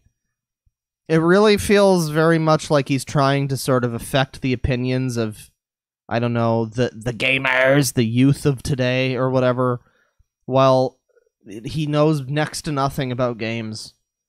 I don't know. It's amazing. You watch this and you're like, why did this man never get this series in any higher, like, level of prominence than what he got with it? Why did he not become the next Spoonie or whatever? I mean, you know, say what you will about Spoonie, but people remember Spoonie. At least his content was good. At least he was associated with a bunch of other people. Movie Bob just kind of always, like, existed outside of the realm of anybody because nobody really wanted to, like, be involved with him. I don't know. Is he bad? I mean, Organize the game shelf? Did it? that's so rude to laundry? say it, but No. Go to the You beach? should have joined It's Reviewtopia. Scorpion eating contest? There's a good video idea. Probably not, I guess. Poundland's Evil version of 6? Oh, AVGN. God, no. Hell, is that Scorpion? Can this guy's stupid fucking skit shut the fuck up already? We're like 2 minutes in. When the fuck does this end? Oh my god, it's like 5 minutes before it gets to the actual video. Jesus. There's some kind of dirty word. The subtext of this ad campaign is Nintendo. Nintendo, for fuck's sake. Telling people, hey, look at those gamer people. Aren't they awful? Don't worry, you can buy our products and not be one of them. I know, right? This ad is acting like gaming culture, and even the word gaming itself has become associated with some kind of vile archetype that no human in their right mind would want to be associated with. This is...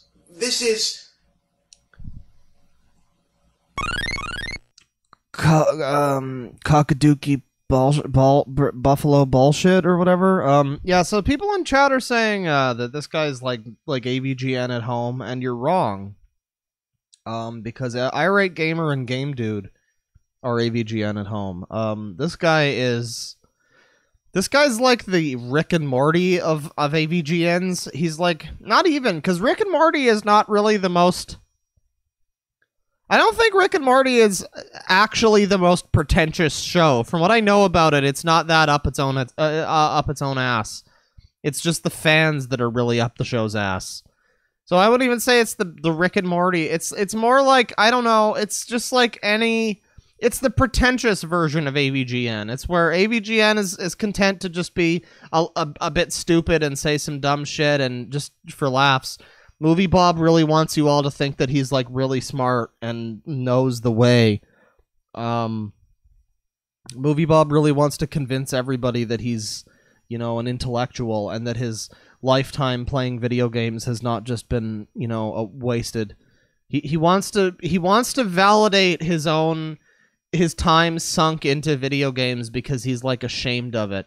Because he's deeply ashamed of playing video games, which he shouldn't be, because it's as valid as anything else.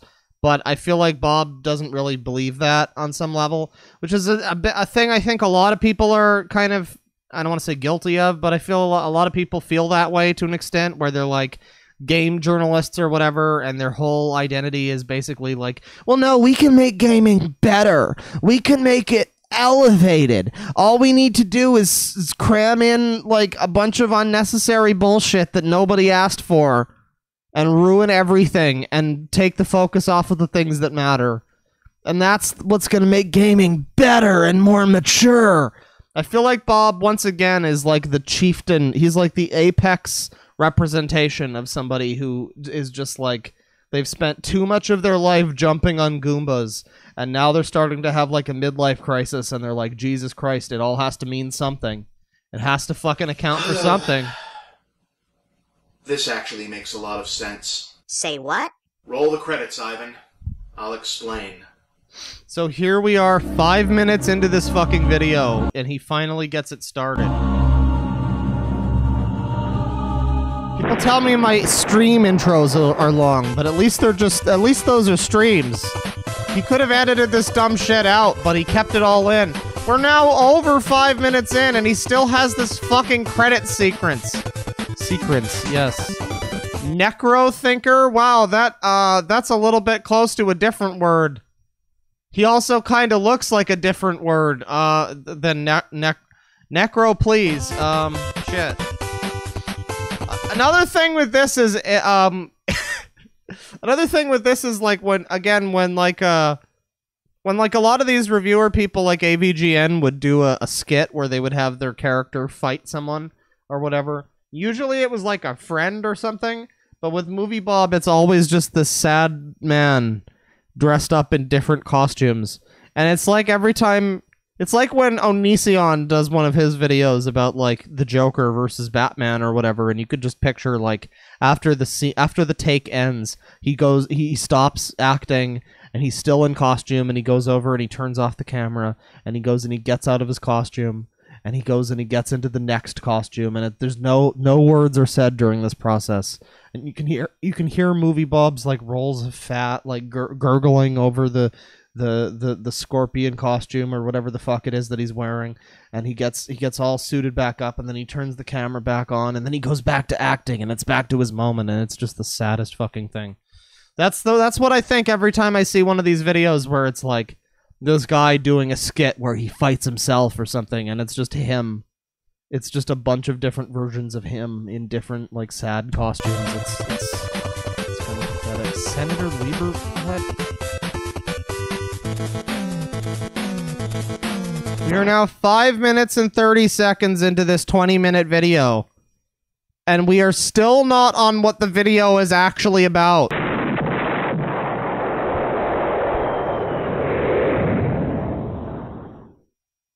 So, Nintendo's new I'm Not a Gamer campaign seems to have pissed a lot of people off. It almost feels designed to, featuring as it does spokespeople from backgrounds considered to be outside the traditional gaming demographic, essentially declaring that they play games but don't consider themselves to be part of what's currently labeled gaming culture or the gamer community, and then inviting others to come and do the same. Not to mention, they're leaving themselves open to being ostracized even more from the so-called hardcore gaming demographic, who will no doubt look at these ads and say, yeah, no shit you're not a gamer, you're playing on a fucking 3DS. And it kind of feels like they're shitting on us in the process. Yeah, that's the other thing. The overall tone of the ads really does feel like Nintendo is inviting non-gamers to move in and gentrify the neighborhood in a way, as though they're saying, yeah, we agree, gamers suck, good thing we don't expect you to become one. So having a game company, especially Nintendo, start basically affirming the mainstream culture's disgust for us in the positive, well, that felt really shitty. It felt like a betrayal. It's a betrayal. Betrayal! They betrayed me! But then I remembered the title of this show and thought, maybe I should be thinking about this before jumping to conclusions. Namely, why would Nintendo or any other gaming company suddenly want to distance themselves gentrifying from the gaming gamer neighborhood culture in the pursuit of audiences that wanted to use their product without necessarily being associated with the word gamer or the so-called gaming community? Well, it's good business for one thing. Part of the on-demand info revolution is that not everything requires a major investment of time or experience to get into anymore. It doesn't take a crash course in gaming lore to get into most games now, and letting consumers know you're part of that scene is something that a company that wants... So this is like 2 years, apparently, before he started going hard on the gamers are dead thing and all that, and how we need to change the term gamer to something else because it's like a bad term or something. Boy, it's funny what thirst will do to a man's would mind. Be crazy not to do. So it's okay because it's obviously a cynical marketing exercise? Partly yes, but this also got me to do some introspective pondering. This never ends well. Honestly, guys, it feels like we're ignoring the bigger question here. Why would people who want to play games not necessarily want to be associated with the label gamer? These commercials aren't creating a stigma around the word. Gamer with a hard R, chat. That is the one true hard R word. They're responding to one. Having been part of this culture for so long, I sometimes forget how different it looks from the outside. I know that gamers are a diverse and overwhelmingly decent, positive bunch of people. Really? Do you now know that? 2 years before you went off on how gamers are all racist and sexist. Sure, we have our bad apples, sometimes whole trees of them, in fact, but there's so much more than that. There's the vibrant creative community that grew up around Minecraft, the modding culture swirling around Skyrim, the stalwart archivists of the retro gaming scene, the bleeding edge of the indie movement, and that's apart from the sincere Yeah, I would call Phil Fish pretty fucking bleeding edge, outpourings alright. of charity and community spirit seen in events like Child's Play, Desert Bus, and the exploding potential of gaming Kickstarters. Yeah, we are pretty great. Ivan, my point is, as much as I've constructively criticized gaming culture over the years, I've always been in your corner, and I know that the gamer culture is a great bunch of people, for the most part. Now, no subculture gets to decide 100% how it's viewed by the rest of the popular culture. Just ask the bronies. Ask us what? I had assumed we were universally beloved in all corners. What haven't I heard? We'll talk about that later. Where was I? Oh, right. No subculture gets to be 100% in charge of how they're perceived by the outside world, but Bub's calling out the bronies, everybody. And also, apparently, his fucking weird fake Jacques sidekick is a... gaming has done a remarkably bad job of presenting itself to the world at large during this time of ascendancy. Maybe it's because we've been in the shadows for so long, or maybe it's because the games that were leading the charge into the broader culture weren't necessarily material that longtime devotees were interested in from the beginning. But whatever it was, at the precise moment in the midpoint of this now-ending 7th generation of consoles, when the Sauron-like eye of mainstream culture finally focused all of its light upon us, we basically allowed all the responsibility for crafting our image to be snapped up by G4, Spike TV, Mountain Dew, and Xbox Live. Gaming has never been bigger, but this is the image of gamers that we've allowed to be presented to the wider culture. Why would... Yeah, because they're like companies, I guess, that have money. They discovered that there's money in being a gamer, and they decided to monopolize on that, and some people are too stupid not to realize they're being marketed to. anyone want to be associated with that? What's your Well, point? what were we supposed to do? What is your The point? fact is, we let the public face of our culture and community be co-opted by the worst among us. They didn't take the gamer label from us and corrupt it. We let them have it and didn't say anything. And now we're gonna act all butthurt because the people making games are recognizing this problem and trying to do some damage control? It's a little late, fellas. So, what can we do? Oh, cool it with know, the I- slurs, Bob. I honestly don't know.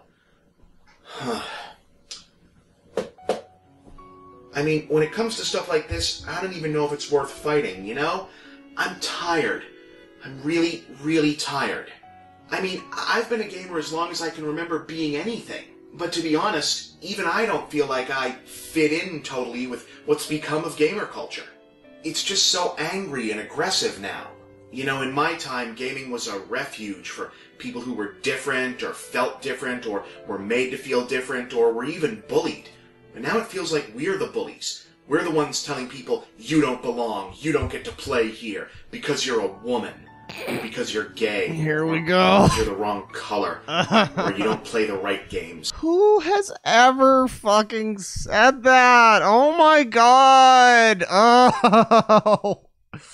Oh, I hate this shit. I hate this fucking narrative that just showed up all of a sudden. From people, from fucking fat old white people like this guy.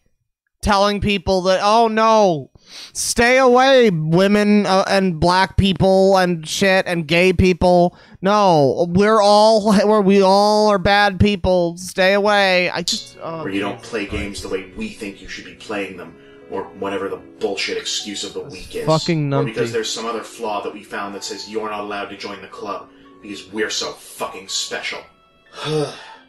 Can't fight the Robo-Thinker. Can't Yeah, you know, it'd really suck if you weren't able to join the secret club of gaming because you know, had the wrong opinions. Hang on a second. Let me just go find a completely unrelated picture real quick. Just a completely unrelated image about how, you know, having the wrong opinions, you know, it sucks when people do that kind of thing where they say dumb shit and they do dumb things. No, I mean, obviously, you know, we don't exactly stand Nazis here in the sicko army, but I mean, at the end of the day, we're talking about what's in someone's head and what they think or believe or feel or whatever. And we're talking about people being like gatekeeping assholes and saying, no, you're not allowed the controller, Timmy, because we've decided that you're just a little too... That's the other thing, is that it's never... He'll use the word Nazis, and it gives you the image in your head of someone who's like a fucking card-carrying, like, you know, like they walk around in an SS uniform all day. But that's not who he's talking about. He's talking about random fucking, like, slightly right-wing people, or even left-wing people who don't fucking agree with him. That's who he's talking about. That's the danger of people like this. When they throw around, they know what they're doing when they throw around words like Nazi, because it's a heated word, and you hear that and you don't know anything about what's going on, and you just go, oh well, Nazis are bad. We don't like Nazis. And yeah, Nazis are bad, but 99% of the time, the people that they're talking about when they're going off on that shit are not actual Nazis. So I don't know. I don't know. I guess it's fine. It's only okay if the people that you're shunning from gaming have the beliefs that you disagree with, Bob. My time. Now I can't even find only okay then. Maybe it's time to pack it in, Ivan. Maybe the world doesn't need the game overthinker anymore. If this is that important announcement you were talking about before the show, people are gonna be pissed. Yeah, and then everyone's gonna say that you ripped off this whole sudden onset of self-defeat plot device from the Nostalgia Critic. Hey, I hang the lampshades around here, pal. Oh, hey, Retro. No, you didn't steal it from the Nostalgia Critic. You stole your entire shtick from the AVGN. That's obvious. Well, that sure doesn't sound like the guy who talked me down off a roof. Well, what the fuck? I just don't know if I what the belong fuck? here anymore. You know, dude, when I first came out of CryoStick... Oh god, Bob's fucking phasing back into the Coom sphere. I had a little trouble fitting in myself. You had a psychotic break about Sonic the Hedgehog. You sold your soul to what I think still might have been a demon of some kind by your description. You turned yourself into the Lord of the Video Undead Necro-Thinker. You raised an army of video zombies. You tried to blow up Activision, Zynga, and I'm assuming some people that maybe didn't have it coming. Yeah, I really enjoyed that arc. I hope this RoboThinker business ends up carrying the same level of thematic resonance. That's not a little trouble. That's the opposite of a little trouble. Dude, the point is, I found a way to deal with it, and so will you. I blew up your headquarters, engaged you in a sword fight, set you on fire, froze you, took your magic... Guys, it's been too long since the last Disney product. He's having, like, diabetes. Away, he's having diabetes. You got better. Well, whatever you decide to do, I just hope you think about it first. Huh. He's right. I shouldn't be moping about this. I should be trying to find an answer. Well, then, what's the answer? You know, maybe it's that it just doesn't matter anymore. What doesn't? Gamer. I mean, what does it matter? Gamer, not a gamer, hardcore, casual. Who fucking cares at this point? What the hell does gamer even mean? This is so fucking sad. Like, how much of this is fucking left? We got more of this dude in a fucking costume. Get a load of this. How is a human able to fly? Get a Does fucking not load of this. compute. Do you think he showed his parents these videos when they were new and he was like, hey mom, hey dad, I made a new piece of art. Check out my piece of art that I made. I'm a filmmaker, mom and dad. And then he shows it to them and it's this. Do you think... Yes. I have no doubt he did.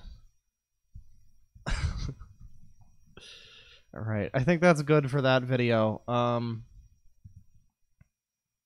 What do you think, Chad? Is it time to watch the Metroid video? Is it time to get our Metroid on? Or do we want to find some more stuff? Well, we can watch his video about Gamergate, everybody. Yes. The baby. What do you think? That Metroid or Gamergate? You mean Symphony of the Night? No, I don't mean Super Metroid, a good Metroid game.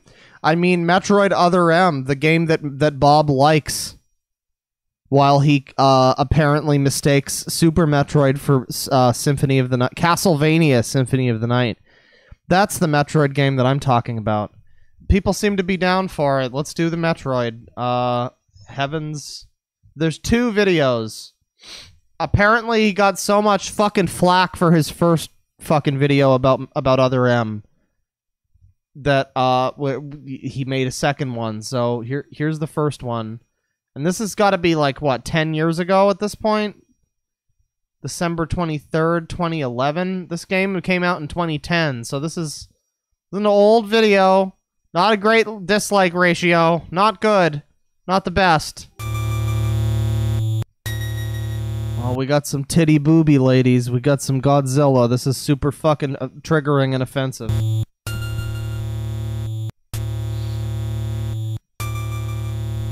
I'm officially handing out bans to anybody in chat who wants to pull the "No, but Other M was an okay game. It was just a bad Metroid." Shut the fuck up. You have bad opinions.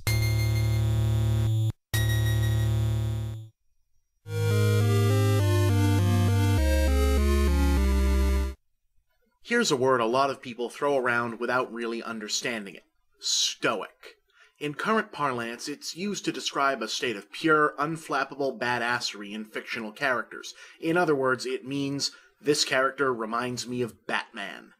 Thing is, that's not entirely the correct usage.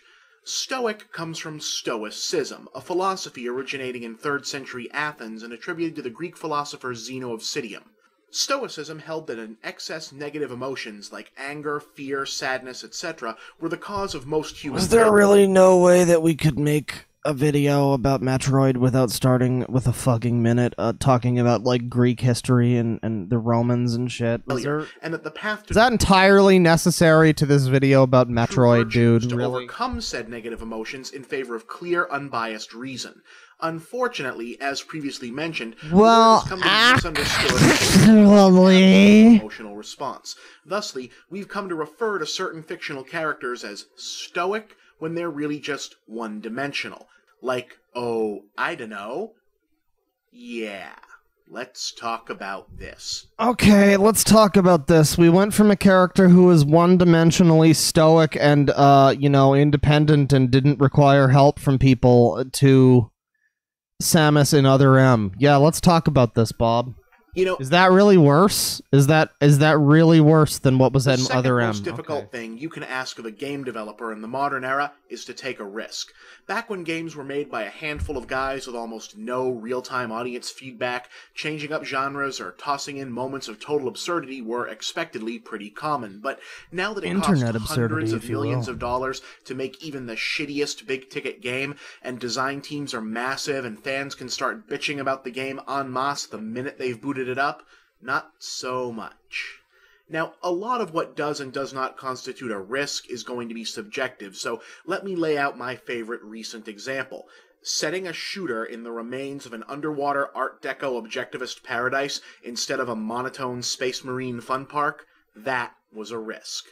But like I said, that's only the second most difficult thing you can ask. The most difficult thing is for that same level of risk to be taken with an established franchise. For reference's sake, making the second Zelda a side-scrolling platformer, even in the 80s, that was a risk. Killing off Mr. Super Macho Rambo Badass in the first mission and replacing him with a vaguely effeminate ninja, that was a risk. But Metroid Other M is a risk on a whole other level. Yanking the franchise out of first-person shooter territory when the genre has never been more popular, a next-gen 3D platforming shooter that's essentially controlled with the equivalent of an NES controller and a zapper, building a character-driven... Yeah, it's almost as if that's super fucking stupid. ...narrative around one of Nintendo's fiercely protected... It's almost as if every fucking chuckle fuck who comes along and tries to tell me that this game plays well never actually played it, and never experienced the rampant spikes between absolute boredom just mashing the fucking A button, or 2 button, or whatever the fuck, or dying frequently because the game won't register you fucking pointing at the screen and shooting a missile at something. It's almost like this game is fucking garbage. I'm sorry. Empty vessel. I knew when I got into the video about Other M, it was going to just turn into me shitting on Other M. Unrelated to Bob, but... Protagonists Hell, Nintendo handing development to Team Ninja, a developer with a radically different design philosophy, I'd be hard-pressed to find a braver, bolder risk taken at this scale with this kind of money involved in the recent history of this business. Given that, it would have been impressive had the game turned out good. That it's actually damn close to great. Oh yeah, that's right. He apparently says that this is equal to MGS2. I kind of skimmed over that, but he was likening this to MGS2, and then he said that Snake was killed off in the beginning of the game, which is, I guess, kind of true. But did he play it? I don't think he did. I really doubt that he did. He apparently never played fucking Super Metroid or Symphony of the Night. So I don't know why we would assume that he played like Metal Gear Solid 2. Like a miracle. It has its imperfections, as any true Trailblazer always does. It's a little on the short side, and thus a little too expensive. Don't misunderstand. I'd say that what's in that relatively short package is worth the $50 they're charging, but since the campaign is pretty brief, and because it's such an experimental title, maybe knocking a few bucks off the price would have been a good show of faith, especially since Nintendo ain't exactly hurting for cash right now. But overall, it's a dream game that shatters preconceptions about what's needed to deliver a so-called hardcore gaming experience. A gorgeous-looking cinematic 3D platforming shooter on the Wii, controlled with no analog stick and only 2 or 3 action buttons at any given time. Yes, it controls like fucking garbage. It really is a shame, though, that it is actually a very visually striking game. I mean, the art style is hot garbage, but... you know, the actual technical visuals of Other M are pretty good. He's not wrong about that. Essentially controlled, in fact, by an NES controller, and it works. It doesn't work, you fuck. You have 4-directional movement in Other M. You can't even do 8 directions. Maybe my Wii controller was fucked up, but I tried really hard to move in diagonals, and I fucking couldn't. You couldn't even do that shit. You mean to tell me this works? It doesn't. This is huge. This is... No, it's not huge. You're huge, you fuck. Teachable moment in modern game design. And on a very personal note for me, it's not another first-person shooter. Neither was fucking Metroid Prime, you scum. You didn't even fucking play it. You don't know shit about this series or about fucking gaming. Now go back to your goddamn Atari 2600 in your fucking flooded basement and eat your fucking Mountain Dew chicken, you fucker!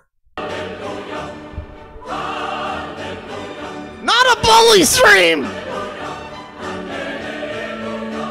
And yet, for some reason, all anyone wants to talk about is Adam Malkovich. Short version, for those on the outside looking in on this one. In Other M, we learn that Samus was actually in the regular old Galactic Army before becoming a solo bounty hunter. In the present, she winds up joining a military operation... To be fair, though, Prime 3 was kind of garbage. Exploring a busted-up research ship that happens to be under the command of one Adam. If we're gonna do some hot takes, if Bob's gonna have his hot take about Metroid Other M, I can have my hot take about Prime 3. That it's basically just Other M, but not as bad, and it plays okay. It's basically all of the same things people hated about Other M, except it still plays like a normal Metroid Prime game, and it's like, I don't know, not as bad. The music isn't as forgettable. The voice acting isn't as annoying. The atmosphere is still kinda there, but it's not really. I don't know. Prime 3 is kind of garbage, but anyways. An officer with whom she has a complicated prior relationship that can be neatly summarized by the words Electra Complex. Also, I'm technically not physically capable of playing Prime 3 because it forces me to hold the nunchuck and do motion controls with the nunchuck and the other, like the Wii remote independent. It's really stupid. It's really dumb. I don't like it. And here, evidently, is what everyone is having a fucking cow about. See, apparently someone Dendrita in is pretty Nintendo hot, or though. Team Ninja decided that instead of handling power-ups in the normal way, i.e. the protagonist just happens to find compatible equipment lying around at the moment they need it, they'd be creative and tie it into the narrative. Samus and the other troops already have all the gear they need, but they're under orders not to use certain parts of it until Adam authorizes it. In practical terms, instead of rushing through, say, the fire level, looking for the point at which you'll happen upon the fireproof suit, you're rushing through the fire level, looking for the point at which Mr. Voice authorizes you to turn on the fireproof suit. In other words, it's a completely superficial, fundamentally unimportant narrative switch, one which shouldn't matter one bit more than, say, when an RPG decides that the obligatory house of worship save points are going to be called temples instead of churches. No! Oh my god, Bob, no, you fucking... Oh god, no, Bob, no, that's very incorrect. No. No, that's unbelievably incorrect. When the whole point of the game... I don't know how many people in chat maybe have never played a Metroid game, but the whole thing about a Metroid game, the whole entire, like, drive behind the whole genre that it invented, alongside Castlevania and kind of also Zelda, was based on going to places and finding things for yourself and being, I don't know, empowered, I guess. I hate to go off on feminist doctrine here, but the old Metroid games were an empowering experience. You were on this fucking alien planet with nothing, with your shitty little arm cannon and, like, no abilities, and then you'd go into it and you'd brave some stuff, and you'd walk out with some cool new abilities that got you to a new area, where you would find some different cool abilities that would get you to a different new area, and it was entirely player-driven and exploration-driven, and that was the whole fucking point of the game. And Other M instead decided, no, you know what? You don't need to explore anything. You don't need to find things. You don't need to play the game at all. You just need to wait until the man tells you when you're allowed to stop burning alive in the fire level. How do you not see the problem in this, Bob? This time. Except this is Samus Aran, gaming's Virgin Mary of strong woman characterization, here depicted as having... feelings of attachment and respect to a man, and even worse, taking orders from him. Oh no. So it becomes a big... I don't understand how I'm on the side of it's not okay for her to take orders from a man, and Bob is. I don't know.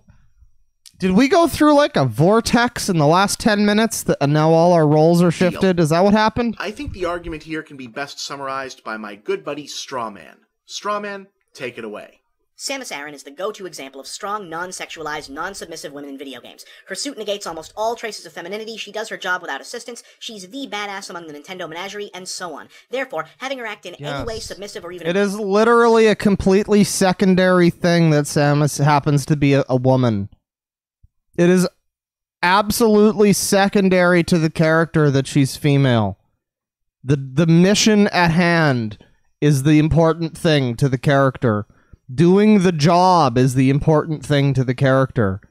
And apparently Other M decided that she needed to be like a fucking doormat for some space self-insert man. And I guess Bob just thinks that's like fun. I don't understand this. Agreeable to a male authority figure is a huge betrayal of character. Also, the expanded backstory now shows her having uncertainty, frailty, and indecision, stereotypically girly traits that she'd never previously displayed. In short, Other M's narrative serves to lessen Samus' strengths as a character, turning her into just another over-feminized, disempowered female game hero. Oh, and it's also all Japan's fault. See, Metroid isn't popular in Japan, so to make it popular, they had to make Samus into a submissive little girl, because that's the only thing Japan likes. What? Didn't you know? Yeah, Japan... I don't see how I don't see how this strawman character isn't actually telling the truth right now, this guys. Horrible, misogynist country run entirely by women-hating perverts and sex criminals. It's true. It must be true. I read it on 4chan. No, I mean literally they don't sell. Metroid games don't sell in Japan, and the fucking weird like weeaboo dude who took over the series had like a weird attachment to Samus and made this character like vaguely like him.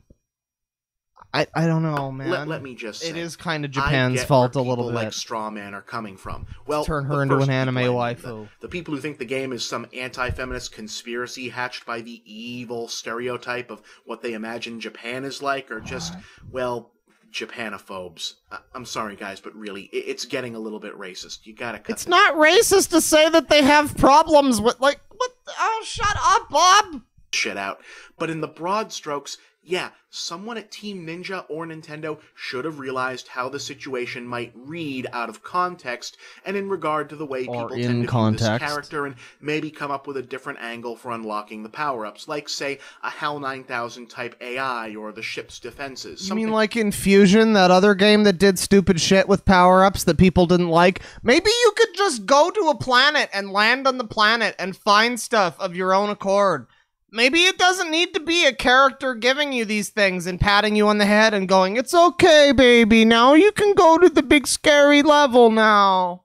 It's okay." Like that. But since the rest of the story clearly isn't setting up some kind of "you need a man" message, I don't see it as a deal breaker. But what's interesting about this, in my estimation, kinda silly outrage is what it says about how much of game characterization is made up of stuff we only think we know. If this was, say, Princess Peach taking instruction from Toadsworth, nobody would give a fuck because, well... Yeah, because Princess Peach's entire fucking character is to be fucking kidnapped by Bowser. Princess Peach's character has not been fucking defined over the course of many games as being self-sufficient and able to do things without fucking needing help. If Princess Peach spent an entire game taking orders from Toadsworth, that would be the most empowering experience that she's had on games in a game thus far. I can speak. Assume it fits. The reason it's jarring that Samus is taking orders from a man or showing signs of deep post-traumatic stress disorder towards Ridley is that a lot of us, myself probably included, have taken over 2 decades of Metroid games and absorbed A, the idea of Samus as a strong, independent woman, and B, the idea that strong, independent woman must automatically mean pathologically emotionless, man-hating Ice Queen. But ask yourself, where exactly did we get that idea? From people like you! Because I gotta tell you, it wasn't from the games. Coming as she does from the NES era of Game Heroes, Samus has never really had much in the way of characterization.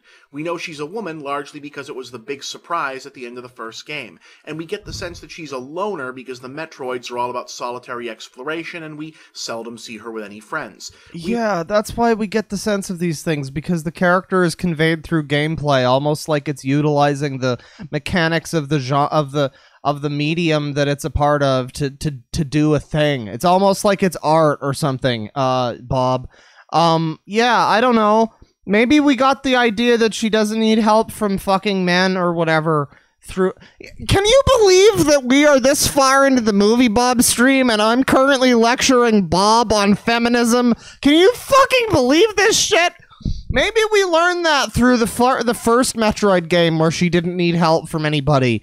Or the second Metroid game, where she didn't need help from anybody. Or the third Metroid game, where she didn't need help from anybody. Or, I don't know, a Prime 1, 2, and kind of... Well, not 3 so much. Again, 3's got its problems. 2, she doesn't really need help from anybody, but she does, like, interact with people. I don't know. We don't get the idea that she's, like, an ice... I don't think that... I think that's a bit of a straw man, if anything. We don't get the idea that she's an ice queen. We get the idea that she doesn't need to, like, I don't know, have her daddy tell her to turn on her Varia suit so she stops burning alive in the fire level. We know some background details about Ridley and Chozos and such from the later games, and some details from semi-canonical strategy guides and old Nintendo Power comics where she had a purple buzz cut for some reason. But other than that, nothing. Remember that often abused word we talked about? Stoic? Yeah, that word gets used a lot now to describe what Samus supposedly used to be in every Metroid before Other M. And, well, let me be blunt. No, she wasn't. Stoicism is only a virtue or a character trait if it's not your only possible reaction, i.e., even though a statue is unyielding, that doesn't make it stoic. It makes it a statue. And like a lot of characters who originated in the 8-bit days, Samus basically started out for a long time, remained just that, a moving statue, because she had next to nothing in the way of actual characterization. She was So his point is that it's better now in Other M that she was like a fucking doormat who just had to like wait for her daddy to tell her what to do. It's better that she's like that than, I don't know, not being like that. What the fuck, Bob? wasn't stoic. She was robotic. That's not a bad. Just say you like fucking fapping to Samus. It's fine. We all like it. It's fine. You can admit it. What does she do for fun? What's her favorite color? Movie, book, food. Dog person, cat person, guinea pig perhaps? Does she date? Is she straight, gay? Do those distinctions exist in this future? Is it a big old interspecies free-for-all like Mass Effect or Lex? Maybe it doesn't fucking matter what she fucks because she's busy killing Metroids, you fucking weirdo! We don't know any of this. We don't need to!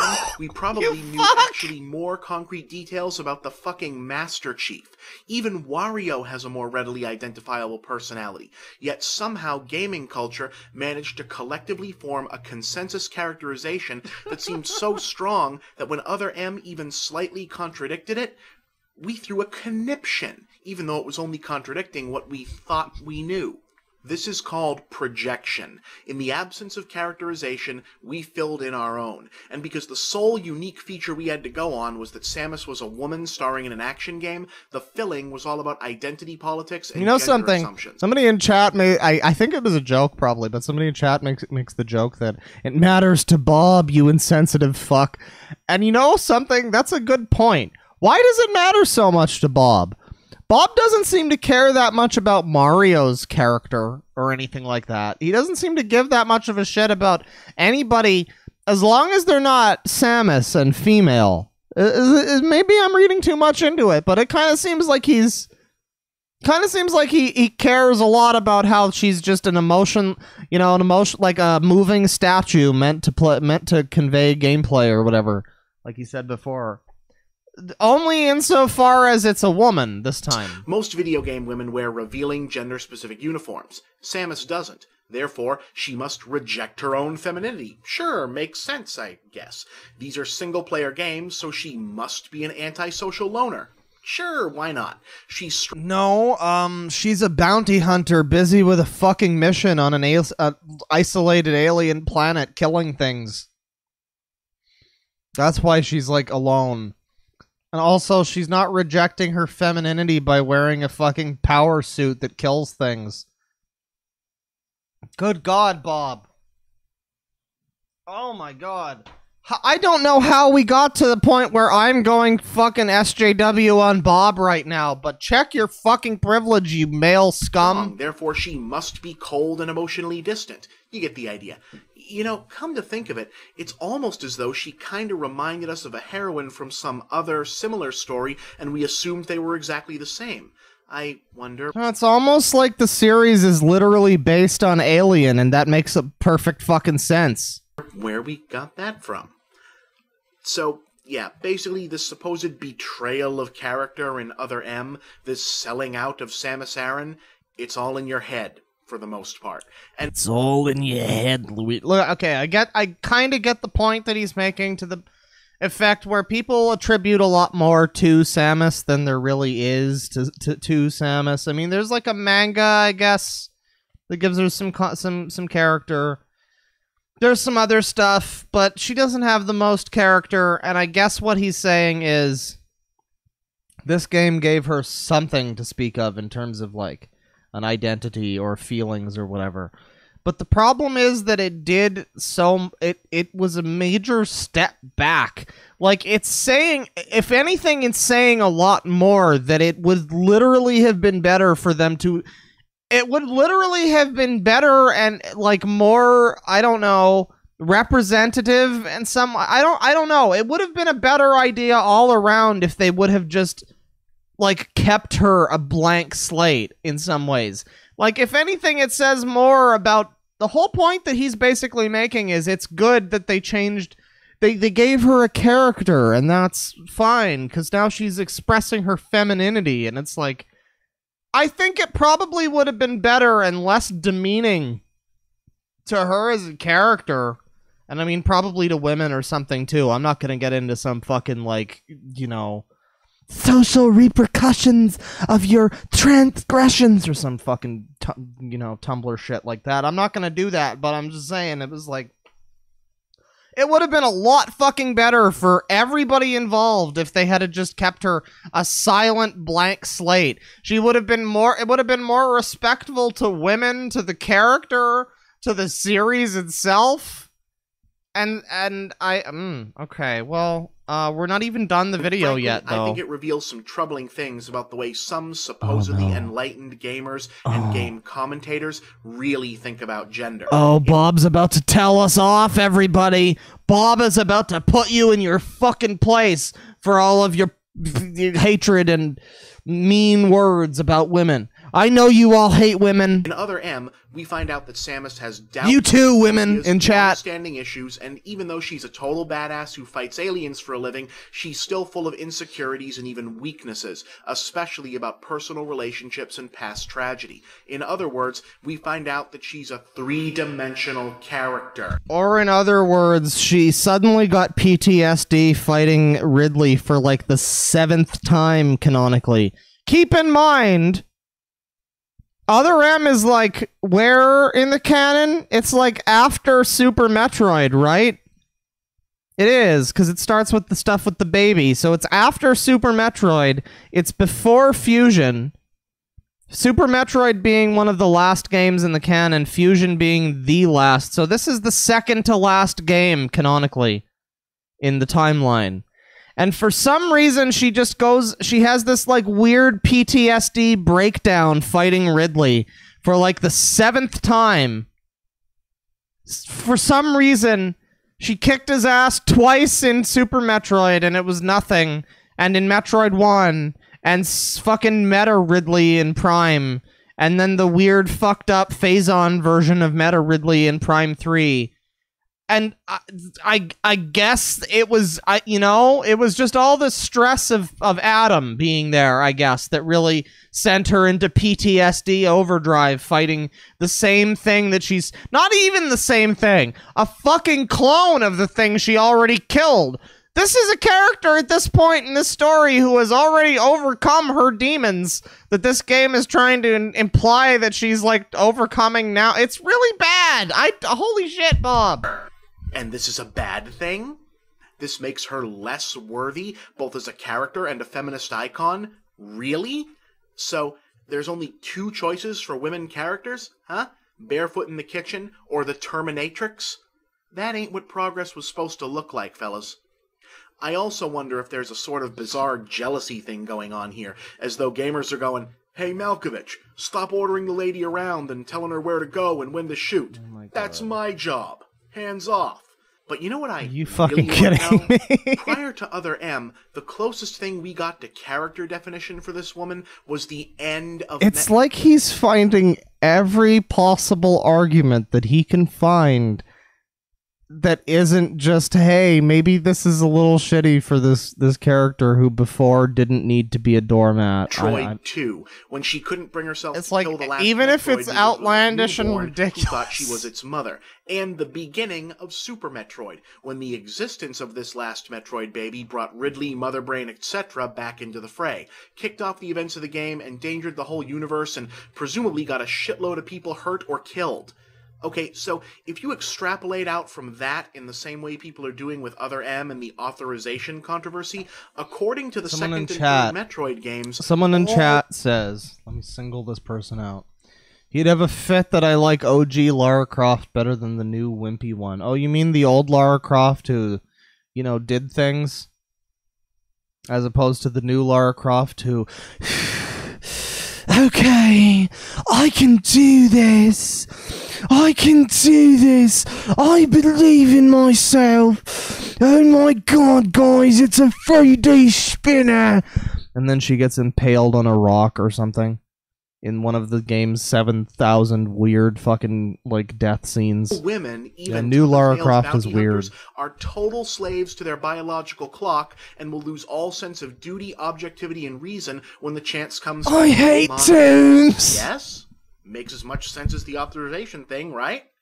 So why does that pass without comment, but the whole thing is now ruined forever because you had to wait for Adam to tell you to turn on the ice beam? Other than the fact that Super Metroid came out before... Because think about it in concept, Bob. Like, just think about it in the concept of as if it was a movie. Think about Metroid Other M like it was a movie, okay, Bob? Where you've got a character who is suffering and dying in a fucking superheated chamber, and then they get to, like, nearly the end of the area, and their superior guy is like, hey, you can turn on your thing that makes you stop dying in the superheated chamber now. And then your main character is like, yeah, thanks, dude. Thanks, bro. I appreciate it. Like, don't you think as a film critic, you would ask yourself why they didn't just do that before? Don't you think you would ask yourself, especially if it was like if it was an entry in a series where before that, every part in the series, if there was something like that, if a character got to some superheated or super cold room, they would be able to just do the thing that they need to do to be able to get through that room. But instead, all of a sudden, now in Death Wish 4, it's not like it was in Death Wish 3 anymore. You know what I mean? Like, it's just suddenly the rules have changed, and all of a sudden the thing you think about this character is now, oh, wait, I guess she needs to get authorization from some guy, I guess? Okay. The internet to fuel our collective overreactions, I mean. Oh, and I'd also like someone from Team Ninja to please explain to me why this game, controlled with an NES D-pad and 3 action buttons, controls better than their Ninja Gaiden games do with dual analog. Okay. There's a take. Hey, Ninja Gaiden fans in chat. People in chat who are fond of how Ninja Gaiden is a really fluid and efficient control experience that really demands the most out of your prowess and your knowledge of the mechanics. How do you feel about Bob saying that the game that has one button and auto dodge is better? I don't even play Ninja Gaiden. Okay, alright, that's the Metroid video. That's it for the Metroid video. There is a second Metroid video, but we are not watching this now. I'm sure he fucking doubled down. I'm sure he doubles down on all of his opinions. But I would like to watch maybe... I don't know, guys. Should we watch one of his movie reviews? We've seen a bunch of his game stuff now. But is there, like, a movie review that you guys would recommend? Like, is there a particularly good movie review that we can look to for guidance? Thank God, no more Metro. Fuck you! I asked people! You can leave! We stand! Joker movie review. Oh yes, people said that he's weird about Joker. That's right. I can't imagine how a person with the political opinions of Movie Bob could be weird about a movie like Joker. I can't believe it. Movie Bob Joker. Alright, everybody. Alright, everybody. Here we go. It's time to fucking bottom text. Well, alright. I was really hoping we were done with the whole grim and gritty realism thing, and yeah, the director is making an asshole of himself in the press and social... Pixels review is entirely a rant. Yeah, but Pixels sucks. He's not gonna say anything that's like... Does he like Pixels? I doubt it. Media for no I'd watch the review if he did. But this is a pretty interesting idea for a spin-off movie. The trailers have been promising. Joaquin Phoenix looks interesting. And I can see how this would open up the genre to fun and alternative takes and a space for people to really stretch within... Look at this 90-year-old man standing here trying to, like, review a movie that's ostensibly made for, like, children. Like, say what you will about Joker, it's a children's version of fucking King of Comedy. It's a kid's movie. I mean, not really, but it's like a teens movie. Whatever. It's not like high art. And oh jeez, Bob, get a life. The studio system. So yeah, I've been looking forward to this. I'm optimistic. Let's see what you got, Joker. Oh boy, this is not working. Oh, no. No, chat member, you don't understand. He literally is the consumer meme. The consumer meme is based on this man. Oh boy. Okay, well, but it is technically well made, I guess, and I really don't want the internet to be throwing things at me all fucking year, so okay, movie, I'm willing to be super generous and let you off with like a 5 out of 10 if you can just get to the end of yourself without having him deliver a big dramatic monologue about society and hypocrisy and all the stuff that the preceding film was supposed to convey but did not. Deal? And you did the thing. Okay. Alright. Okay. Hey, wow, that's amazing. It's almost like that's what Joker's character is One about. more shot. If you can just maintain the courage of your original convictions that this was a one-off, unconnected, unique little experiment by not throwing in a gratuitous extra beat, leaving the back door open to syncing this up with the next wave of regular Batman movies if the fanboys demand it. Well, shit. It's a DC movie, Bob. Did you think it was going to be a standalone movie? To be fair, yeah, it might have been better if it was, but...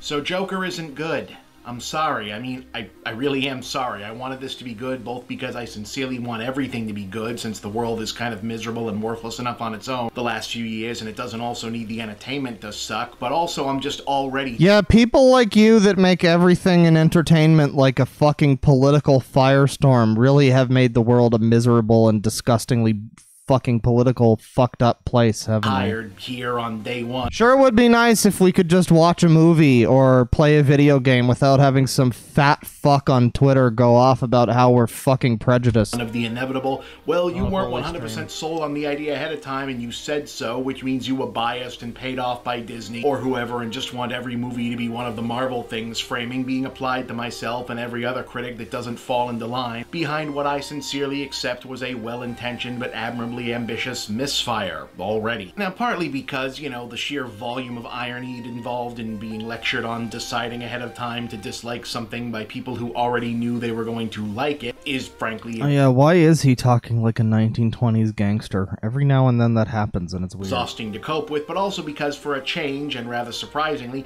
Joker turns out to be the sort of bad movie that's bad mostly because it's so empty, unoriginal, and boring, with so little to actually say after all the self-insistence that the prospect of being forced to find more things to say about it even a week or two from now sounds like torment. God, he looks like a corpse. What's sure to become an infamously condescending... He looks like a Weekend at Bernie's toward the end. Press quote, Phillips claimed that he wanted to use Joker as a way to sneak a real movie in the studio system in the guise of a comic book film, but what he's delivered is more like a feature-length equivalent to one of those pop culture mashup t-shirts that you see on sale at these sketchy mall kiosks, you know, where like at first glance it's the poster for Scarface, but then you look again and it's not Tony Montana, it's like Vegeta, and you go, oh hey, that's cute, but then if you ask whoever the artist was, like, so is the juxtaposition of like the tormented immigrant's journey corrupted by the twin demons of American racism and capitalism as embodied in the Scarface narrative with Vegeta's Saiyan Dark Prince to husband father redemption arc supposed to be like mirroring an ironic or contradictory symbolism? They're like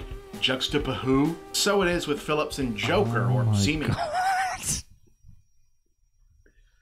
Okay, here's the thing. A lot of people are really pretentious about Joker and act like it's like some fucking amazing movie when it's really not. It's like made for teenagers to pretend that they saw King of Comedy or, you know, Taxi Driver or whatever, and, you know, kind of subverted under the guise of a comic movie. I mean, it's not a great film. It's not like an all-time classic.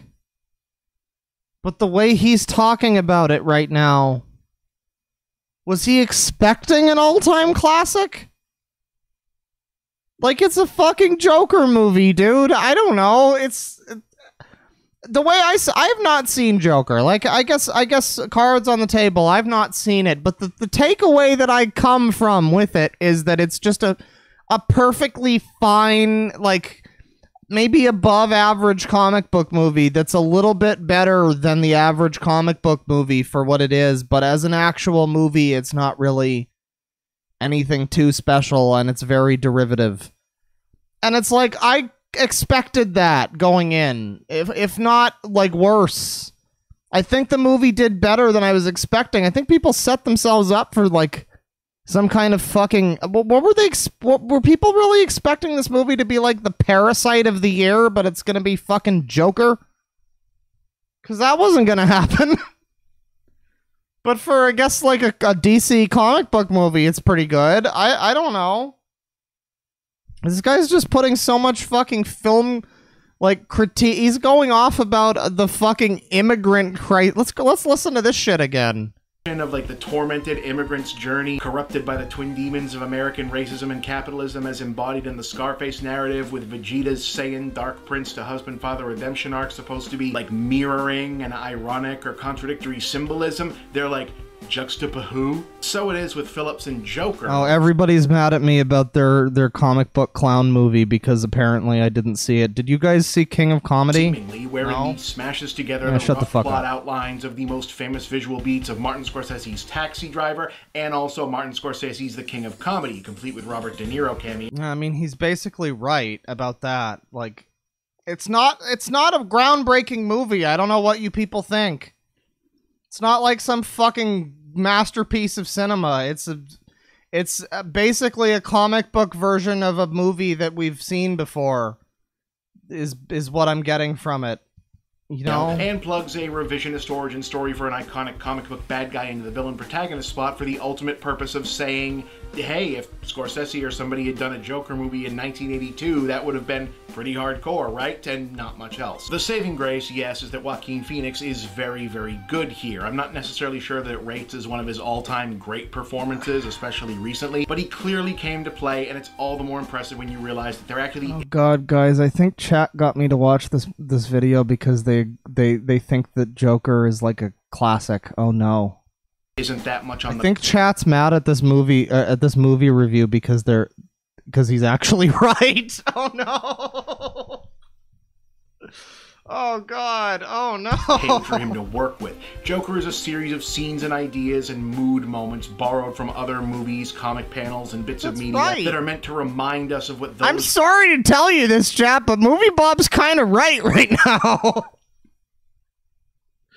I mean, yeah, it's fucking, I don't know. I guess I can watch the movie, but I can see there's a lot of other better movies that I'd rather see. About and rekindle those feelings. Again, I haven't seen it, but I've seen enough from it that I can, you know, it's like when I said before God of War PS4 came out that it was going to be cinematic video game garbage, and it was, and I was right. I don't know. Transitive property, call me crazy. It's not really about anything coherent in and of itself. So the fact that Phoenix makes Arthur Fleck feel like a consistent character is quite a feat, considering the... It really isn't about anything, though, is it? It's kind of just about society. Oh god, I'm gonna click away from this video now because I think chat's probably mad at me for not agreeing with the consume product. I guess, you know, Movie Bob didn't consume the right product, and he, you know, you guys did, and I don't know. But, let's do another video here. Let's do, like, one more video here. What do we got here? Let's find something. Let's find something that we can all agree on. Ghosts Busted. The Fate of Nintendo. Endgame, huh? Oh, boy. Let's watch one of his newer ones. Hang on. Let's see one of the newer Game Over thinkers from, like, the escapist era. The modern era. Oh, God. Oh, God, these names. Super Smash Mothers. Oh, no. Oh, no. Greatest Americans in video games. The political cowardice of Ubisoft. Oh, no. Bob. Okay, but we gotta watch the one about Tifa's bra size. This is important.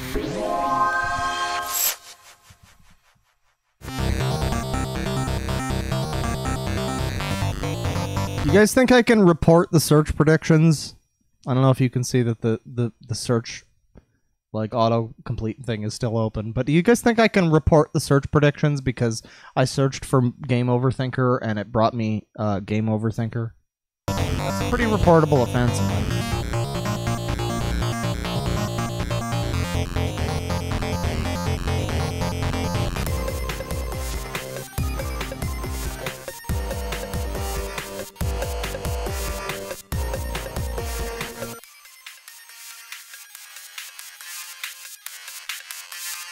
Okay, checking my topic list for this week, and wow, okay, so we just did a politics episode, I thought, and the tie-in here is a little broad, but I'll give it my best shot.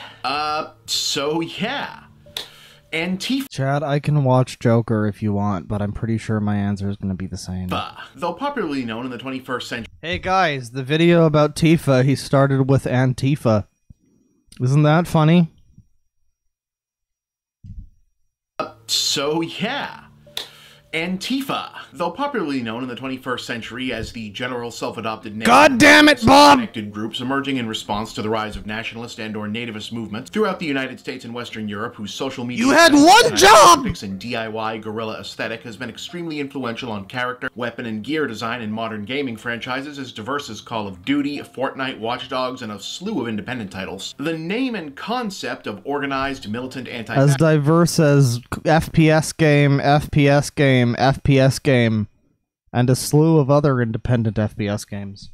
Fascism owes its origins to the Antifasciste Action offshoot of pre-World War II German Communist Workers' Party. Now, though this original iteration did not survive the war against Nazism itself, post-war anti-fascist organizing continued in many forms before the popular readoption of the name arrived in. It's the 78-year-old boomer man, white man, wants to tell you about how evil Nazis are in relation to some fucking video game that's coming out that's made for toddlers episode. Can we change the channel? I hate this episode of this Movie Bob TV show. Against the renewed presence of white it's just like the last episode of the Movie Bob TV show. Sorry? Final Fit. Oh, Tifa! Oh, okay. Oh, all right then. I mean, okay, fine. Do I even want to know what the issue is with Tifa? I mean, imagine having opinions on movies you've never seen. Imagine liking Joker. There's just tons to talk about there in terms of expectation, adaptation, the fact that she's consuming all the slop. Such a terrific multi-dimensional female character in a franchise that wasn't always known for always doing, particularly in a title from the 90s. Are you really fucking kidding me? Seriously? Okay, so there's two paths we can take here, one would think. Maybe more. But, I mean, you can take the... well, no, there's a few. You could take the road of course, they reduced her titties because having big tits is offensive to women, and that's wrong to show a woman with big tits, because that's wrong. No, there's no women in the world who have big tits, and that's offensive. Or... I guess he could be on the side, or he could be against reducing her tits because, well, let's be honest, that's not going to happen. That would imply that he has sense. Or I guess he could be in the boat of just who cares, this is like a pointless argument, which, I mean, is also valid, I guess. But what do you think, guys? Really? We're really still doing this, huh? One of the most transformative games of all time, generation-defining and genre-redefining classic, long-anticipated remake that to this point appears to have morphed into something like an entirely new game, or several entirely new games, potentially coalescing into a kind of living, breathing thesis statement on why are you on the Stop Skeletons from Fighting TV? Utility yet fascination with recapturing not even nostalgia for things that were, but the sense of things that never actually were. And by the way, chat, somebody mentioned Bully. Don't worry, we fixed the Bully situation. I am now up to date in my Bully playthrough. We've got the Pumpkinhead. Everything's fine. But Bully Part 3 is going to continue as scheduled. It's gonna be great. The big discussion we're going to have is, hey, wait a minute, Tifa had really huge boobs in the original game and in the drawings, but now in the remake they look a little less huge because they redesigned the characters to look a little more like physically real humans, so she's wearing a sports bra and they don't stick out and bounce around so much, and my penis is sad. So, like, literally... Okay, so he's taking the stupid route. Okay. The dumbest thing we could talk about. Great, that's just great. I mean, I can do it, sure, fine. I mean, fellas, also, presumably... some women, I guess, maybe. Do you know how a sports bra works? I mean, what its purpose is, or even, like, activewear in general? Just any clothing that someone whose job is to run around kickboxing Shinra guys and monsters and shit might actually wear while doing so? Because based on this being a complaint, it seems... Well, yeah, but I mean, if she had bigger titties... I mean, yeah, they would still be, like, I guess, like, restrained by the sports bra, but they would still be bigger titties. I don't know what your point is exactly. Like, maybe you don't. So, just so we're clear, if you know an actual woman who still has this figure while wearing one, go get yourself an engagement ring and a nicer apartment, job, and car. Because, no, I do not, in fact, think this counts as me being part of the problem also. Oh, God.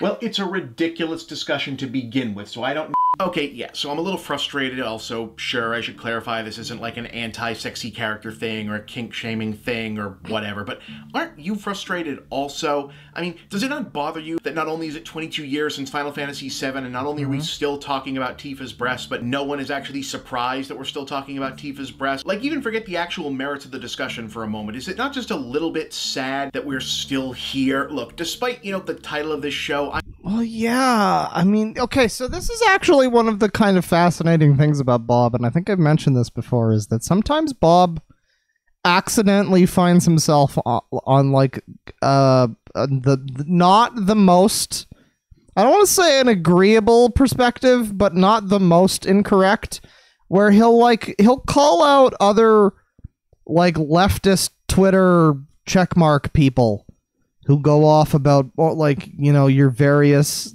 blue check opinions.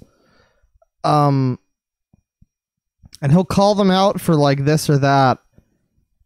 And it's like, it's like he almost, it's really fascinating, because it's like he almost has self-awareness, or, like, I don't know. But it just disappears so quickly. And he goes back to arguing in favor of dumb shit and, like, supporting stupid shit that doesn't matter. It's I don't know. It's just hard to watch Movie Bob. On occasion, it's just hard to watch. Come on, you fuck. I'm not someone who thinks that just because the Atari generation is now collecting Social Security, every bit of games discourse has to be some kind of pretentious treatise about narrative theory. And in fact, I could probably do a less angry sound. I mean, you did when it came to fucking Joker. Yeah, that's not a game, but, like, what? Why are you, like, going into crazy depth in fucking, you know, analyzing Joker? Well, okay, but I guess analyzing games, I don't know. To be, like, okay, Tifa having big tits is not that important to the character. I think the new Tifa looks fine. Am I agreeing with Bob again to an extent? I hate this, because, again, this is what I mean, where it's like, sometimes he'll say a thing where it's like, yeah, if only people would stop arguing about this stupid, irrelevant, dumb shit and focus on important things like people fucking dying and actual injustice in the world.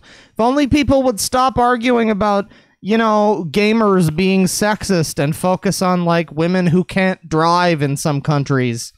If only we would focus on important things like that, but then Bob will just, like, completely 180 around again and be, like, focused on some other dumb shit that doesn't matter. Episode than this, so on it's how a little the weird paradigm that a work has to be serious itself to be regarded as seriously is a huge reason why games writing and writing about games sucks so bad so often right now. But it's also true that some of our fixations here, between this and the guys who whined about Mortal Kombat's female costumes the last time, or quote-unquote protests every time some anime porn game doesn't get a retail release in the US, can't help but make the whole thing look beyond childish. which is why we can't be surprised or all that upset about stuff like this. I mean, Yes, look at he's a this. hypocrite, Look at it. basically. That's not a fake headline and pull quote or an Onion thing or a lead. A young imagination beats video games. Fortnite doesn't hold a candle to my boyhood games of Fortnite. Okay, boomer.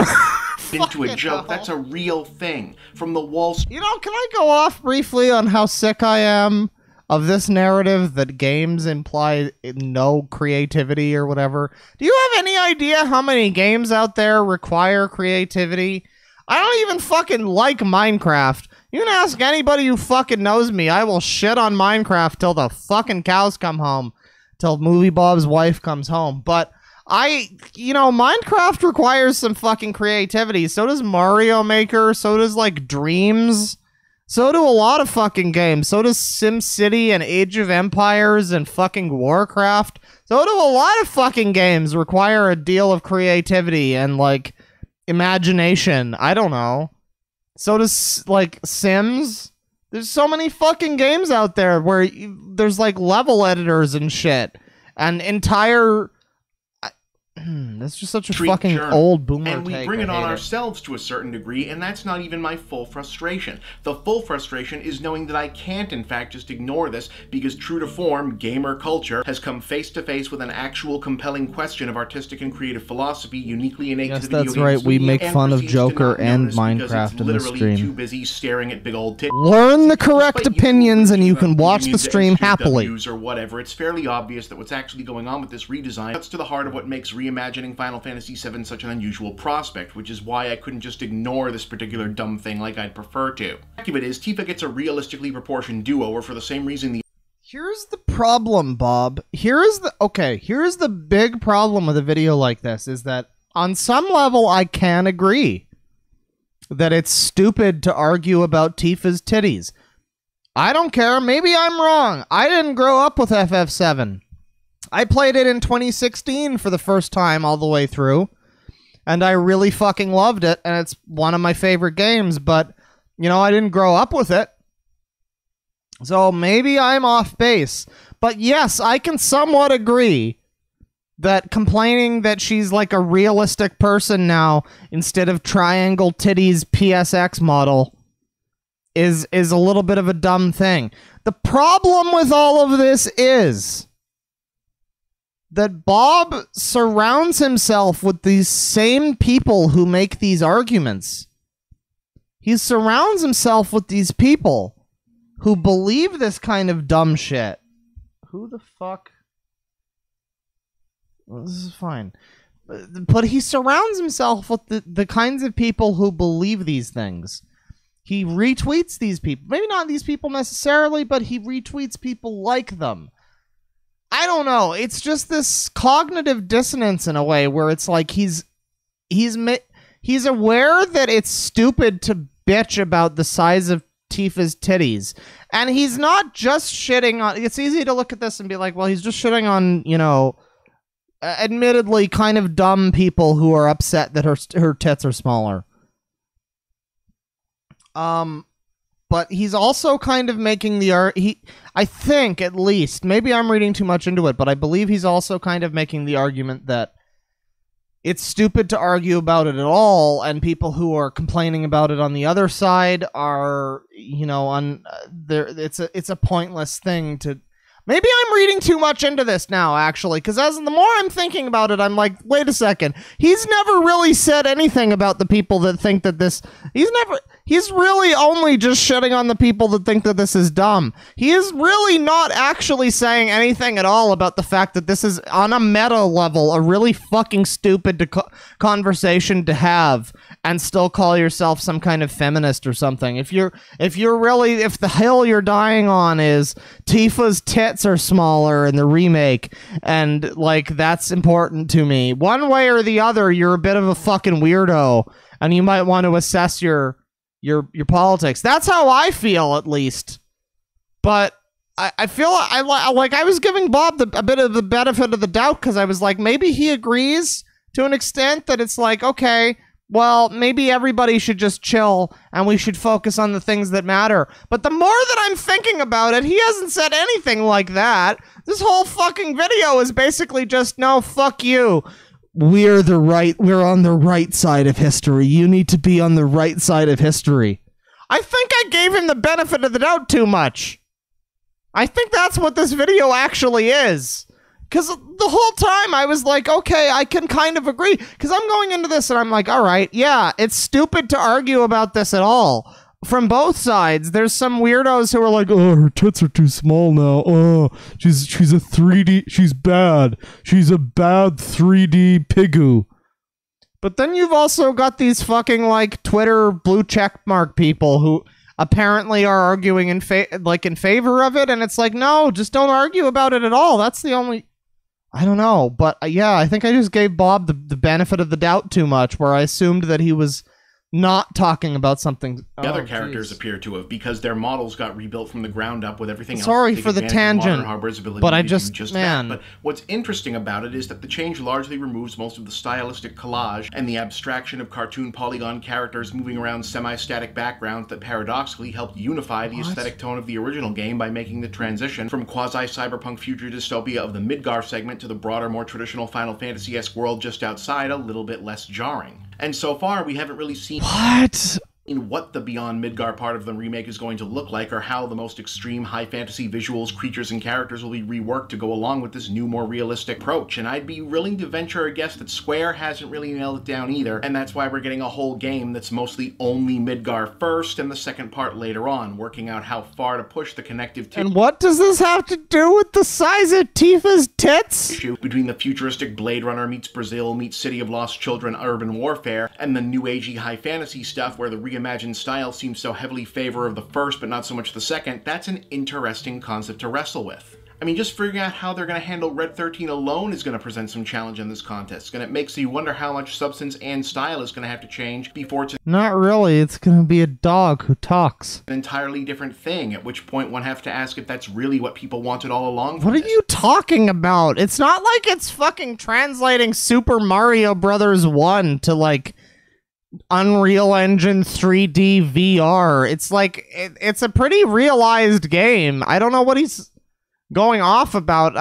I thought this was about Tifa's tits. What the fuck? Not to play the game again, but to re-experience their memory of it. But then which idealized memory are we talking about? Given that so much of the late 90s 32-bit gaming moment was characterized by stylistic mashups like Final Fantasy VII, where the onus was to just get things to work on the hardware. You know, whose rose-tinted, edges-sanded-off, glass-half-full, romanticized image of what Final Fantasy VII really was gets to win out between the people who mainly remember colorful Squeenix nonsense versus people for whom it was an angst-fueled romantic dystopian swashbuckler. Do you recall it as a relaxed JRPG grind-a-thong with knife? He just keeps throwing words at me. I can't even... It's like I'm trying to register something that he says, but then I'm just being washed over by the previous bad take.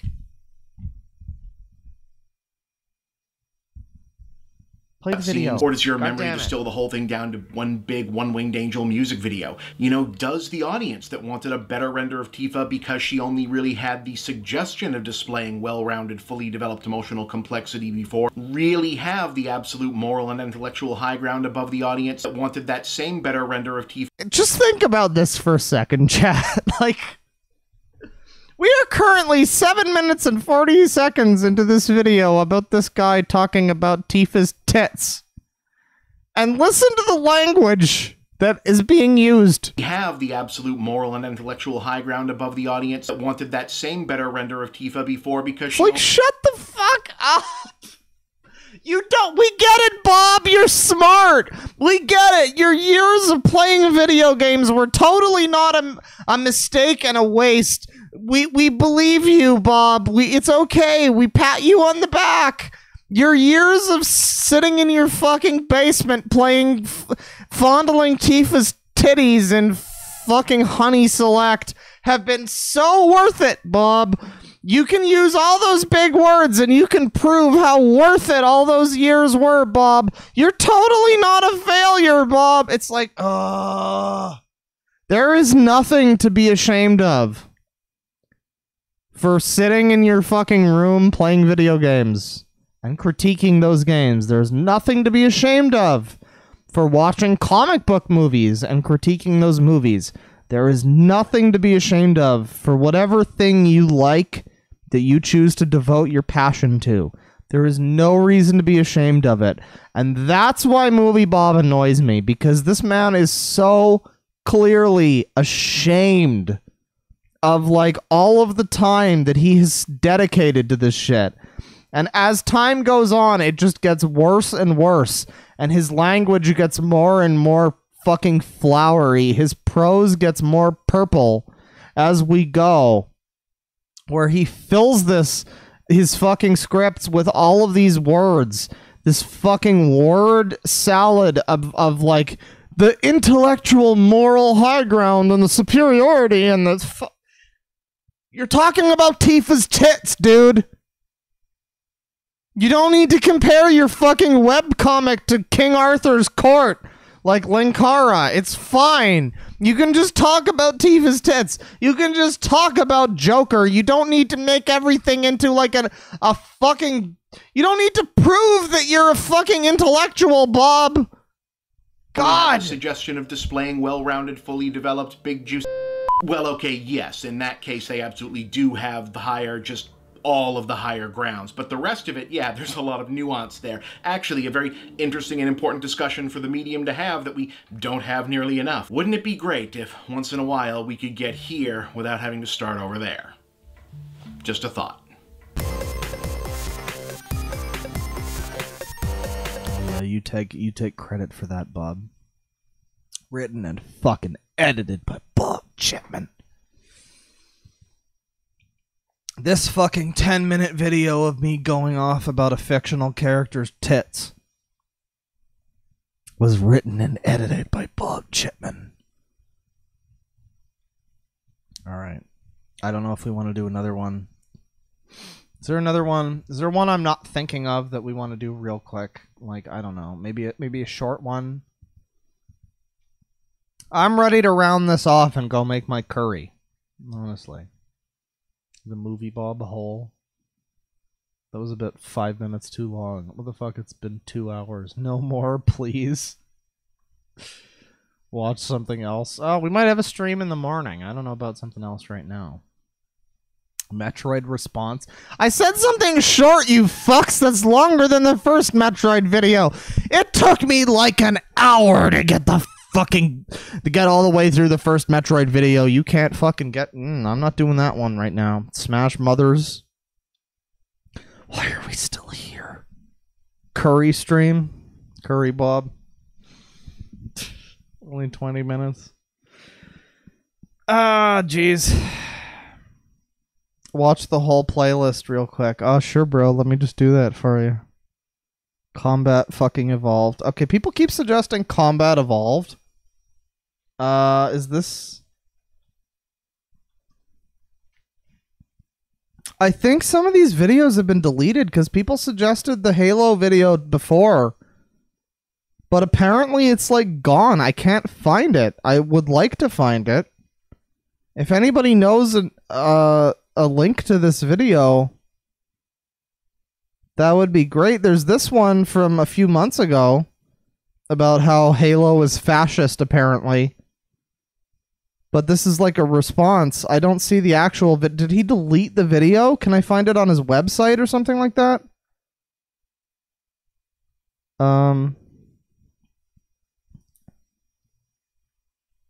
Halo wasn't a video, it was an essay. All FPS games are for dum-dums, and I am a smart. I want Halo is fascist. That's what we're looking for! Movie Bob versus FPS. What is this? Your feeling of helplessness is your best friend, savage. What is this? Is this the one? Okay, this is not the one, but this is like a re-upload of a video that I guess got deleted and maybe never got reposted. Someone says they found it. Someone else says they found it. Fascism is rioting, comrades. I found the video. Blow it out your ass. Let me check Discord. Does anybody have this on Discord? Is that where I should be looking? No. Not on Discord. Okay. Well. This is not the video. Combat Evolved, the big picture.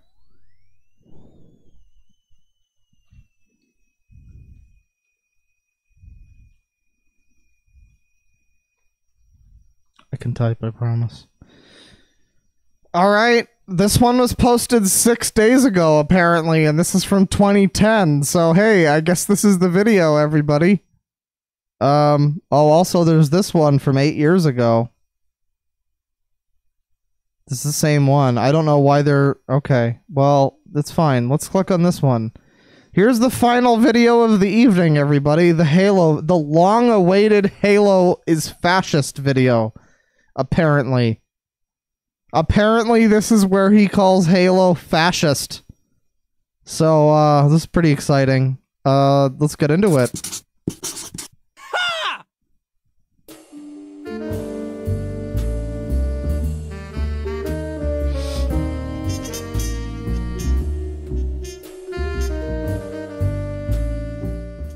Hey, welcome to my new show. You know, when The Escapists told me they wanted me to do another show for them, I couldn't quite process what was going on. But when they said it could be a show where I just get up on my soapbox and say whatever I want about whatever random nerdy I mean, thing that's is on my basically mind already at the moment, what your while these entire pop-art Twitter is, representations so... of my fractured psyche spell out my emotional state, it all became crystal clear. I am working for crazy people. And it's... Yeah, crazy people who eventually fired you because they realized how incessantly political and weird you make everything. Awesome. Now, providing my producers don't experience a sudden moment of clarity as to the dark and terrible force they're about to unleash upon the interwebs, on the big picture we're going to talk about all kinds of stuff. TV, science, food, movies, comics, politics, monkeys, whatever. But because I like to make a big entrance, let's kick things off by talking about video games. These video games. Alright, so it's no secret in the gaming world that I'm not a big Halo fan, but because some readers kept asking, I did go and give Halo Reach a shot. I'm still not feeling it. Okay, guys, I'm a big fan of Halo. Let's see how fucking mad this video gets me. You wanna get nuts? Let's get nuts! Sorry. Hey, big ups to Bungie on all that brilliant characterization on Noble Team, though. The girl soldier is a badass. The other badass likes to stand out. The really big guy is actually a big-hearted softy. Ooh, boy. Way to break the mold, fellas. Oh boy, what a way to break the mold. What a way to avoid and not talk about the interesting way that they started the game where your fucking character died. Or any of the other things that are valuable and, you know... Oh, God. Oh, jeez. Bob is a fucking masterclass in completely missing the point. The point of Reach is not about the characters. All the characters die. That's the point. Is that they're all fucking dead at the end. Is that Reach kind of fucking sucks and is miserable and tragic, and the shit that happened there kind of fucking blows. That's the point. It's not about how fucking good of a feminist icon the female character was. You might be looking more for ODST. Again, it didn't do that perfectly. But that was a little bit more of the point of a game like that, whereas with Reach the point was, yeah, all this shit's gonna fucking end. Time is fucking finite. But ultimately, it did lead me to a kind of revelation, or at least a notion that had been building up slowly in my subconscious finally broke out and flowered into a full-formed thought. The Covenant is so much more interesting and diverse visually than the Spartans are. Does anyone else notice this? Now, to be fair, this makes sense in context. The Spartans are a military outfit specifically raised and scientifically augmented to be largely faceless, emotionless force of living weapons. They're a militaristic, quasi-fascist wet dream, basically, right down to being named after the society that wrote the book on militaristic, quasi-fascist wet dreams. This stuff has been the lifeblood of the military sci-fi genre ever since Starship Troopers, except there, the Space Marine guys were up against an enemy whose collective insect hive mind makeup made them even more faceless and anti-individualist, so it kind of balanced out. Yes, but you're completely ignoring the fact that Halo... Oh, jeez. I hate it when people come along with this hot take that Halo is just like some stupid series about shooting aliens or whatever, and it's like... You're completely fucking ignoring the first Halo game and the amazing fucking plot twist that that game had, where it starts you out intending to just shoot the faceless aliens. And then it turns out that the faceless aliens you're shooting are not the main threat, and there's a different race of aliens that you're supposed to fight. It's not the greatest plot twist in the world, but it's a pretty interesting twist that nobody was expecting from a game like Halo, which I didn't even expect. People talk about Halo and they don't ever bring up how interesting that shit is, where you go into it thinking the entire game is it's going to be like Quake 2 or whatever. Where the whole game, or Doom, or something like that, where the whole game is just, this is your enemy, shoot the enemy, now you win. But then it wasn't, and instead it went all weird and horror, and it brought out the Flood, and it did all this interesting shit. I hate these people who fucking act like Halo did nothing interesting. Halo did a bunch of interesting shit. Fuck off. But in Halo, look who fights for the Covenant. Big guys, little guys, creatures from tons of different worlds in every color of the spectrum. I mean, just look at all these dudes for a minute. It's like Reach is being invaded by a Benetton ad from space. In terms of diversity, the Covenant makes the Planeteers look like the KKK. And, of course, these are the bad guys. Even in 2010, this fucker was going off about diversity. Yeah, I know, all these different species come from different worlds because they were conquered and converted by the Covenant, so it's mainly diverse because it's essentially a slave army, which is of course supposed to remind us in part of another famous multinational slave army that went to war with Okay, so Bob has just admitted now... Oh god, Bob has just admitted to knowing that the reason that the Covenant... I can speak. The reason the Covenant is such a diverse race is because they are multiple species from different planets who have been enslaved by some religious zealots. Okay, thank you, Bob, for acknowledging that. How are you going to mitigate that and still come out on top on this point that they're more diverse and therefore better? Another bunch of guys called Spartans. But come on, how many people actually play Halo for the context? Think about how this looks when viewed in the macro. Military... Okay, it doesn't matter what the actual story or the context is. All that matters is that it looks racist. Okay, Bob, thank you. Thank you very much, Bob. I appreciate it. You can go back into your mom's flooded basement now. Thank you. Bye. On submission of individual self to quasi-fascist collective equals good. Multiple races and species working together to a common goal equals evil. Remember, everybody, the quasi-fascist collective is fascist because they're humans who are defending their fucking planets after the Covenant attacked their planets. Isn't Reach the fucking story of how that all started in a way, too? Where, like, it was kind of like this, like, Vietnam-esque, like, deadlock where, you know, there was, like, some tension, and then they invaded Reach, and it got all of that shit, and the rest of the Halo story started.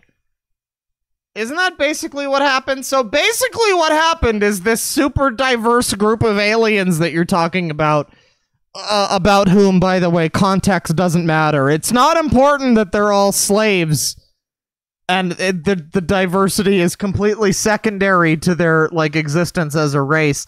What's important is that the humans are bad. Bill? I mean, when the skinheads and neo-Nazi bigots in general talk down about how diversity is bad and you shouldn't mix the races, isn't this usually the basis of their crazy argument that mixed societies or mud races or whatever they call them tend to be these destructive, unclean hordes, while pure cultures emphasizing sameness and conformity are superior? Look, I'm not here to accuse Bungie of promoting fascism, especially since what what happens when you're... Hang on, let me get the exact quote again. Clean hordes, well, pure... The unclean hordes. What happens when your unclean horde race of aliens attacks your human colonies? I'm sorry, now we're getting into stupid nerdy shit. We're getting into fucking the politics of Halo. I'm sorry, but like, this is where this video has got me. If we're talking about Halo being fucking fascist, you're wrong, Bob. We're talking about a group of crazy alien psychopaths, religious zealots, being led by psychos who attacked a bunch of humans because they had, like, Forerunner technology. That's what happened. We can erase the context if you want, and erase the fact that all of that is the case. But no, if you want to erase all of the things that prove that Halo isn't fascist, then sure, you might have a point, Bob. If you erase all of the things that prove you wrong, then you really might have a case there. Our cultures emphasizing you go, girl. You do it. Look, I'm not here to accuse Bungie of promoting fascism, especially since what we do... Oh yes, and the Covenant are massively fucking racist, by the way. But it's only racism if it's white humans. It's fine. It's fine. Spartan creation does cast the whole thing in an air of morally ambiguous gray, and holy crap! Wait, can we go back to that? Did his eyes just turn blue? So hold up. You got this young guy with the conspicuously well-shaved head getting turned into the ultimate human weapon, and you know it worked because his eyes are blue now? Bungie, that's some pretty scary unintended symbolism there. This is some kind of... Well, I mean, that's kind of true, I guess, if you look at it that way. But on the other hand, why are you looking at everything in terms of Nazis, you weirdo?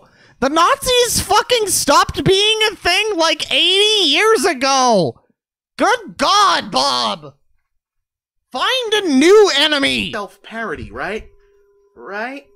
Okay, maybe that's taking it too far. The show is called The Big Picture, after all, and in this case, the big picture isn't the creepy fascist undertones in Halo, or the rather embarrassingly vast pantheon of Heinlein wannabe Space Marine stories. It's the fact that this primitive, tribalistic idea of... Don't call Halo a Heinlein wannabe. Fuck off. It's fair to say that if it were just talking about books, but we're not. We're talking about games. We're actually talking about a medium where we are specifically talking about a genre of games where storytelling was never a strong suit. And I'm not going to say that Halo is like the pinnacle of storytelling, but I am going to die on the hill that Halo Combat Evolved fucking it drove game storytelling in a more interesting way. Because again, before Halo, think about even Half-Life. People hold up Half-Life, and they should, because it's a very good game, but they hold it up as like a very good example of like a cinematic FPS game. And they're kind of right, to an extent. There's a lot of interesting stuff going on in Half-Life, but even in Half-Life, from the beginning of the game to the end of the game, your threat is the same. You go in expecting to shoot aliens, and you wind up shooting the same aliens all the way through. I just think it's really interesting. I hate to use the phrase subverting expectations, but I just think it's really interesting, and I have always thought it was really fucking interesting the way Halo starts me off. Because I remember when I first was introduced to Halo, I was playing the PC demo of Combat Evolved. I was on Silent Cartographer map, and that was the only one available. I was just enjoying that map. I was going all around. I was finding all the weapons. I was shooting all the guys. And I figured that was the whole game. And I played the game, and I got into it. Pillar of Autumn, you're shooting Covenant guys. I figured, okay, we're getting into it. It's going to be an alien shoot game. And then you get like a couple levels in, and you get to that level where you start in the swamp with the shotgun. And then you find all that shit that's going on. And then the next level, what's the next level? Oh, it's the library. Okay. So I guess all I'm saying is I hate it when people come along and act like Halo is some kind of just generic, Heinlein wannabe or whatever he wants to call it. No, Halo did a fucking ton for games in a way that people don't even fucking recognize some of the time. Because people want to be assholes. I remember, I was on V back in the day when it was cool to hate Halo. Everybody hated Halo. And now, I feel like that's probably one of the things that V got the fucking wrongest of anything. including hating Reddit. And Reddit kind of sucks for everything outside of porn. But, you know, like, hating Halo, no, these games are very fucking full of merit.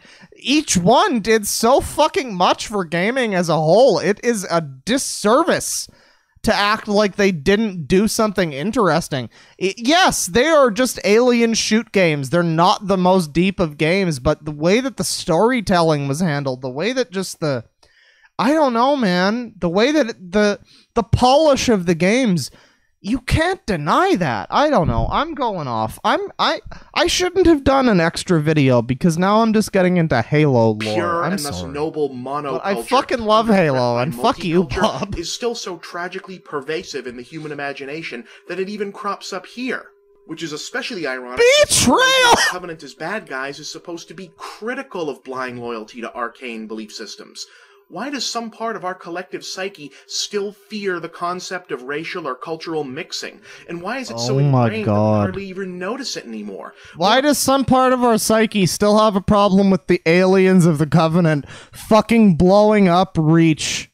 Like, okay, I guess you can make the argument that maybe the story shouldn't be that way, and it shouldn't depict the aliens as crazy religious zealots that blow up Reach and kill everybody on Reach and then attack the rest of the human colonies.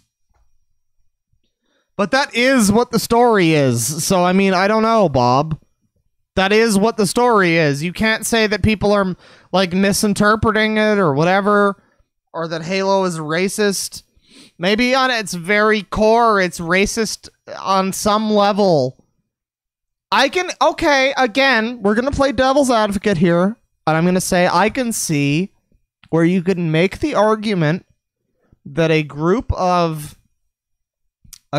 foreigners, outsiders, aliens, if you will, attacking, you know, the us group, the humans, which in the case of Halo happens to be largely white people. Not all white people, but, you know, largely Americans at the very least.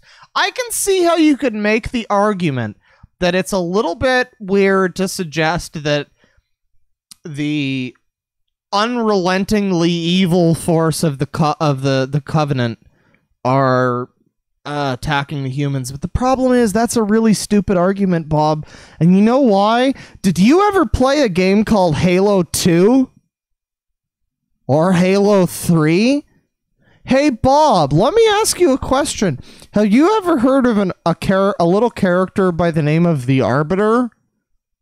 Have you ever heard of a character in Halo who completely shifts that entire perspective on its head? Almost like it's almost like that's the point to an extent.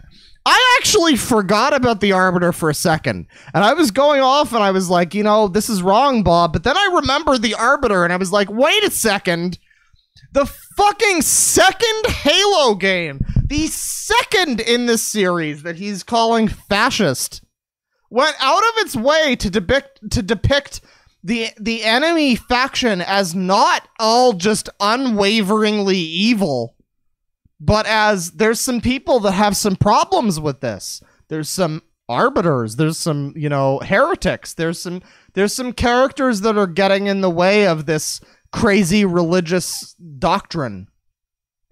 Did he fucking ever play Halo 2?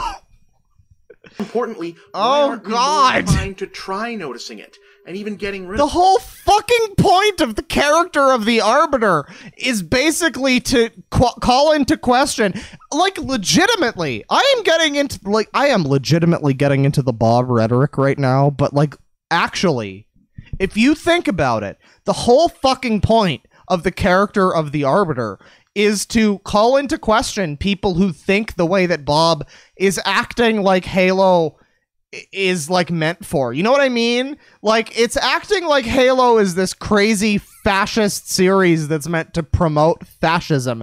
In the same way that he's acting like Starship Troopers is not in itself a very explicit critique of fascism. But he's acting like Halo is not a fucking critique of fascism. And he's completely ignoring a character, the Arbiter, who was introduced for basically the exclusive purpose of basically teaching the audience that, hey, not everybody on the other side is a bad guy. Sometimes they agree with you. Sometimes it's not about like their race or their alienness or whatever. It's about the crazy things that they believe. It's almost like they were making a point, Bob. I'm Bob, and that's the big picture. Oh, thanks for the big picture, Bob. Thank you for the big picture. All right. The message of the Starship Troopers film is the opposite of the novel. You know, I kind of believe you because I've heard that Heinlein is a bit of a fucking weirdo. I kind of believe you on that, but I've heard that the movie is like a critique. I will meet you on that one. Maybe the book, because I've heard that Heinlein is a bit of like a weirdo. Like I said, maybe the book is a little bit more of like a pro-fascist thing. I don't know. Haven't read it. Can't say personally, but I've heard that the movie is very like it's a parody of that kind of thing. It's that's what I've heard at least. But yeah, that's me going off for.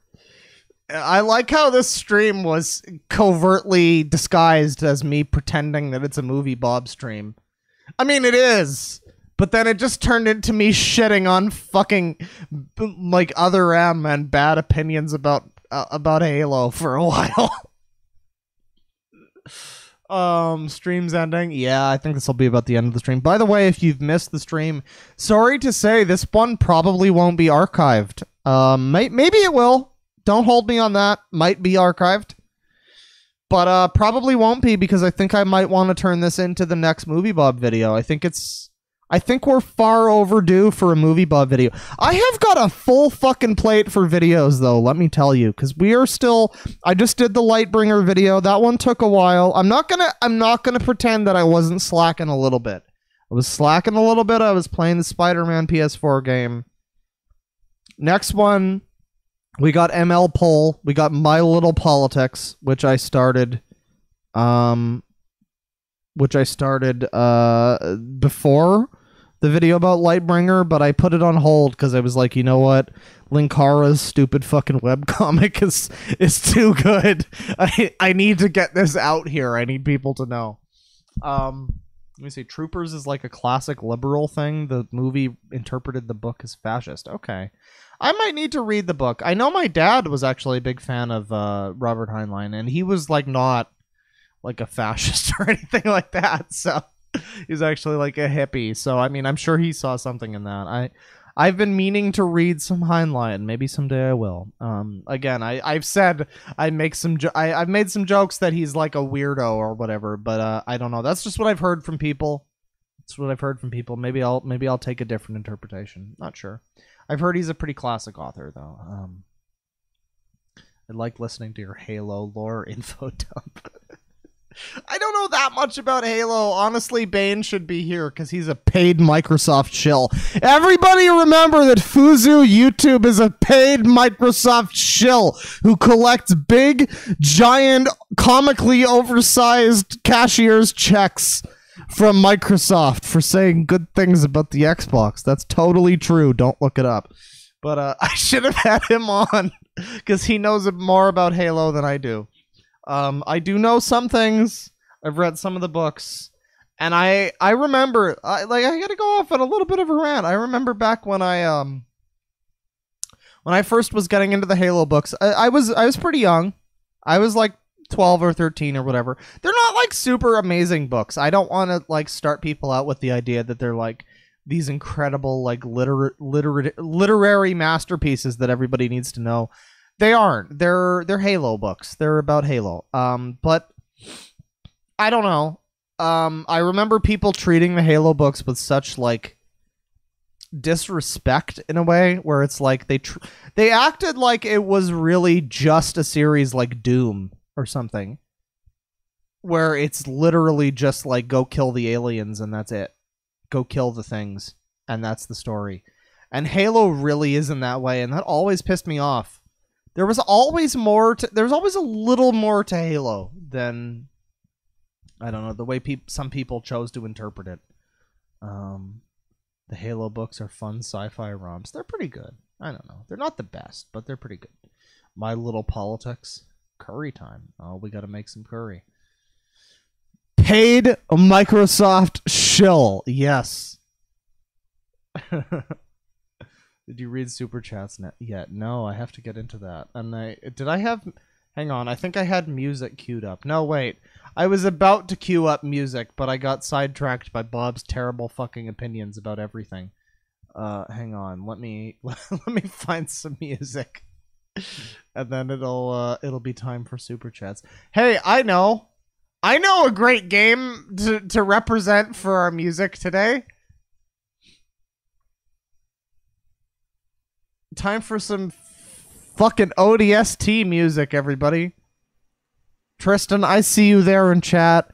I see you, homeboy. I fucking see you there. Get ready for some awesome fucking music, dude. Listen to this shit. We're like slowly coming in. We gotta raise this up a little bit. I'm gonna raise this to 30. We were at minus 40 before. Now we're at minus 30. So you're going to hear it a little better. Let's get into some of the Super Chats here. We are 3 hours behind, but we're going to catch up. Okay? It's going to be fine. $5 from Metapika Sonic. All of the sugar of the world is his weapon. The one pulling the strings. The ultimate consumer. Diabito. Oh, damn. Fucking Movie Bob has taken over the Shadow Moses Archipelago. $10 from Glassmaster. Capital in the ass. 94. Glassmaster 94. Smoke him if you got him, Daddy Claw. I have not been smoking this stream. Thank you. I'm not some degenerate... that's a word, sure. Degenerate marijuana addict.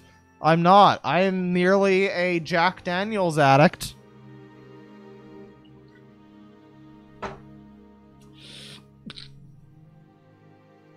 Ow!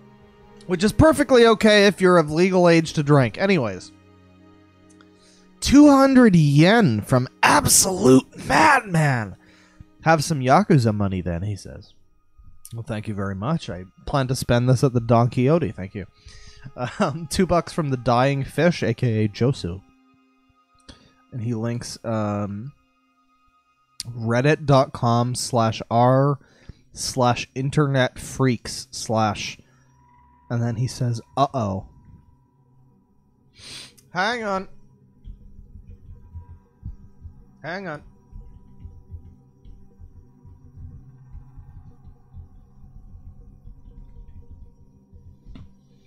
What do we got? What is this? What is this wonderful subreddit? Oh, hey, everybody. Welcome to the retard corner. Also, ooh woo for Claw Daddy. Rules. No racism, you checky cunt. No nudes and sex shop for you. I mean, if she's legal and willing to send dudes, I mean, I don't know. 3, I send 1 bad meme. I'm about to snap, aka remove. 4, don't be a full asshole. 5, no ear rape. Don't think about it. I knew it was you fuckers. Lego. You fuckers.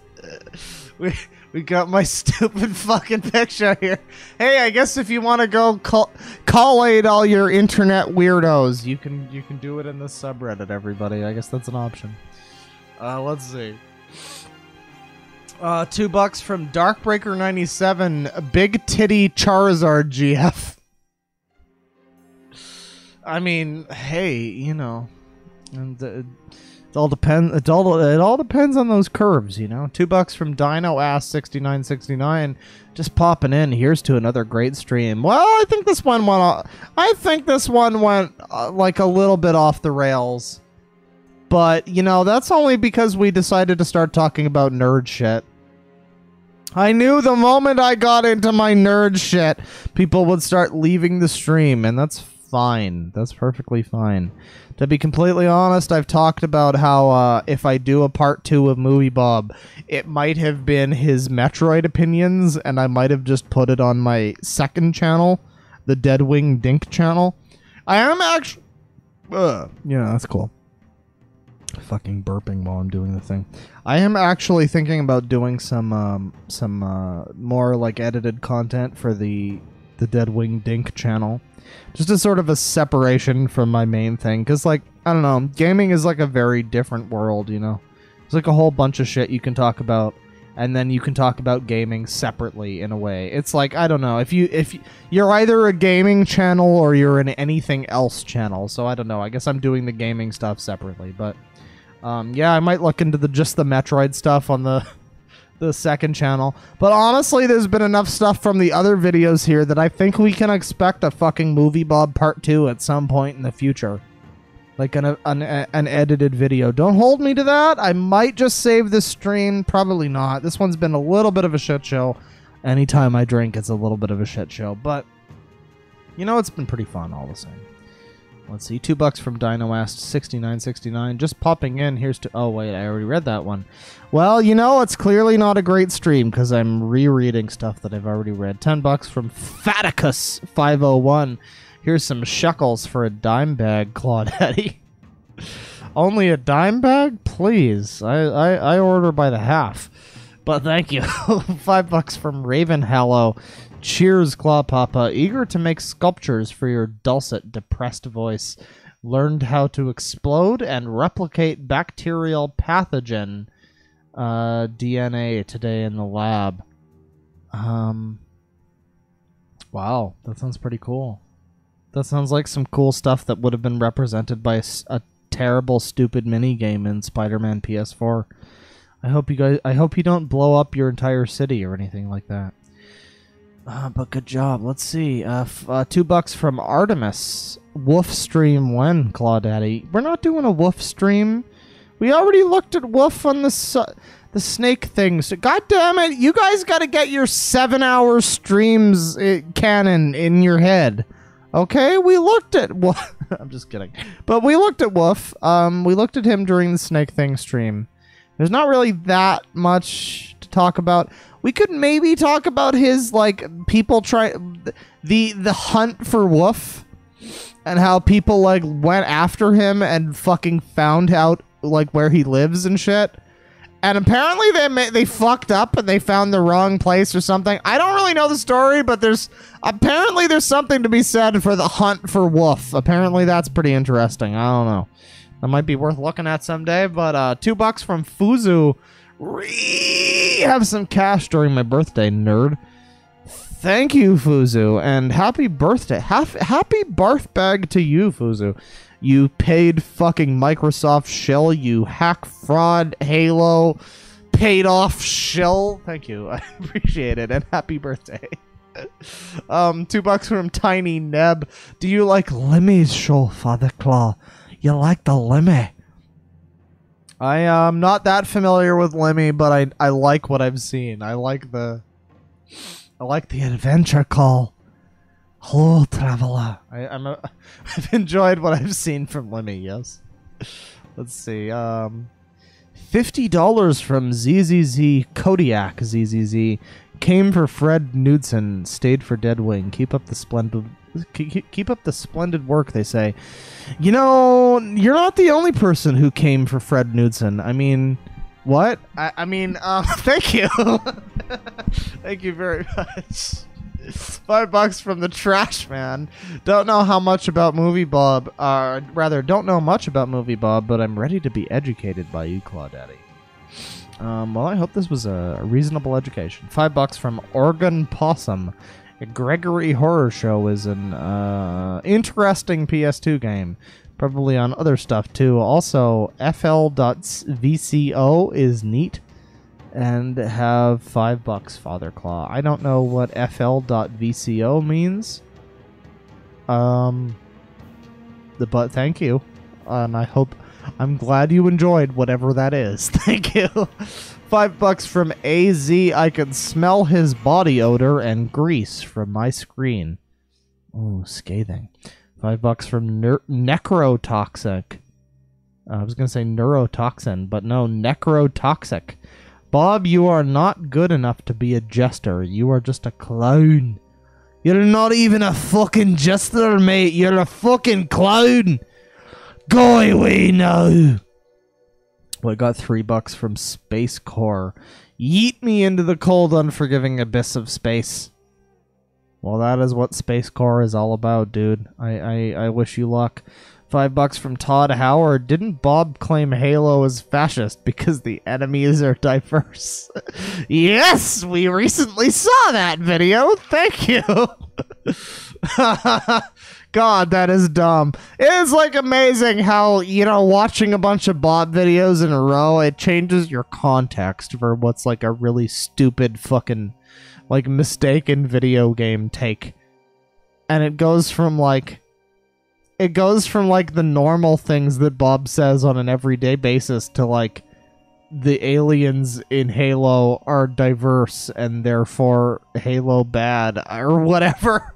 Like, oh god, it really takes some severe amounts of minor brain damage to get to the point of Movie Bob. Let's see here. Let's see what we got.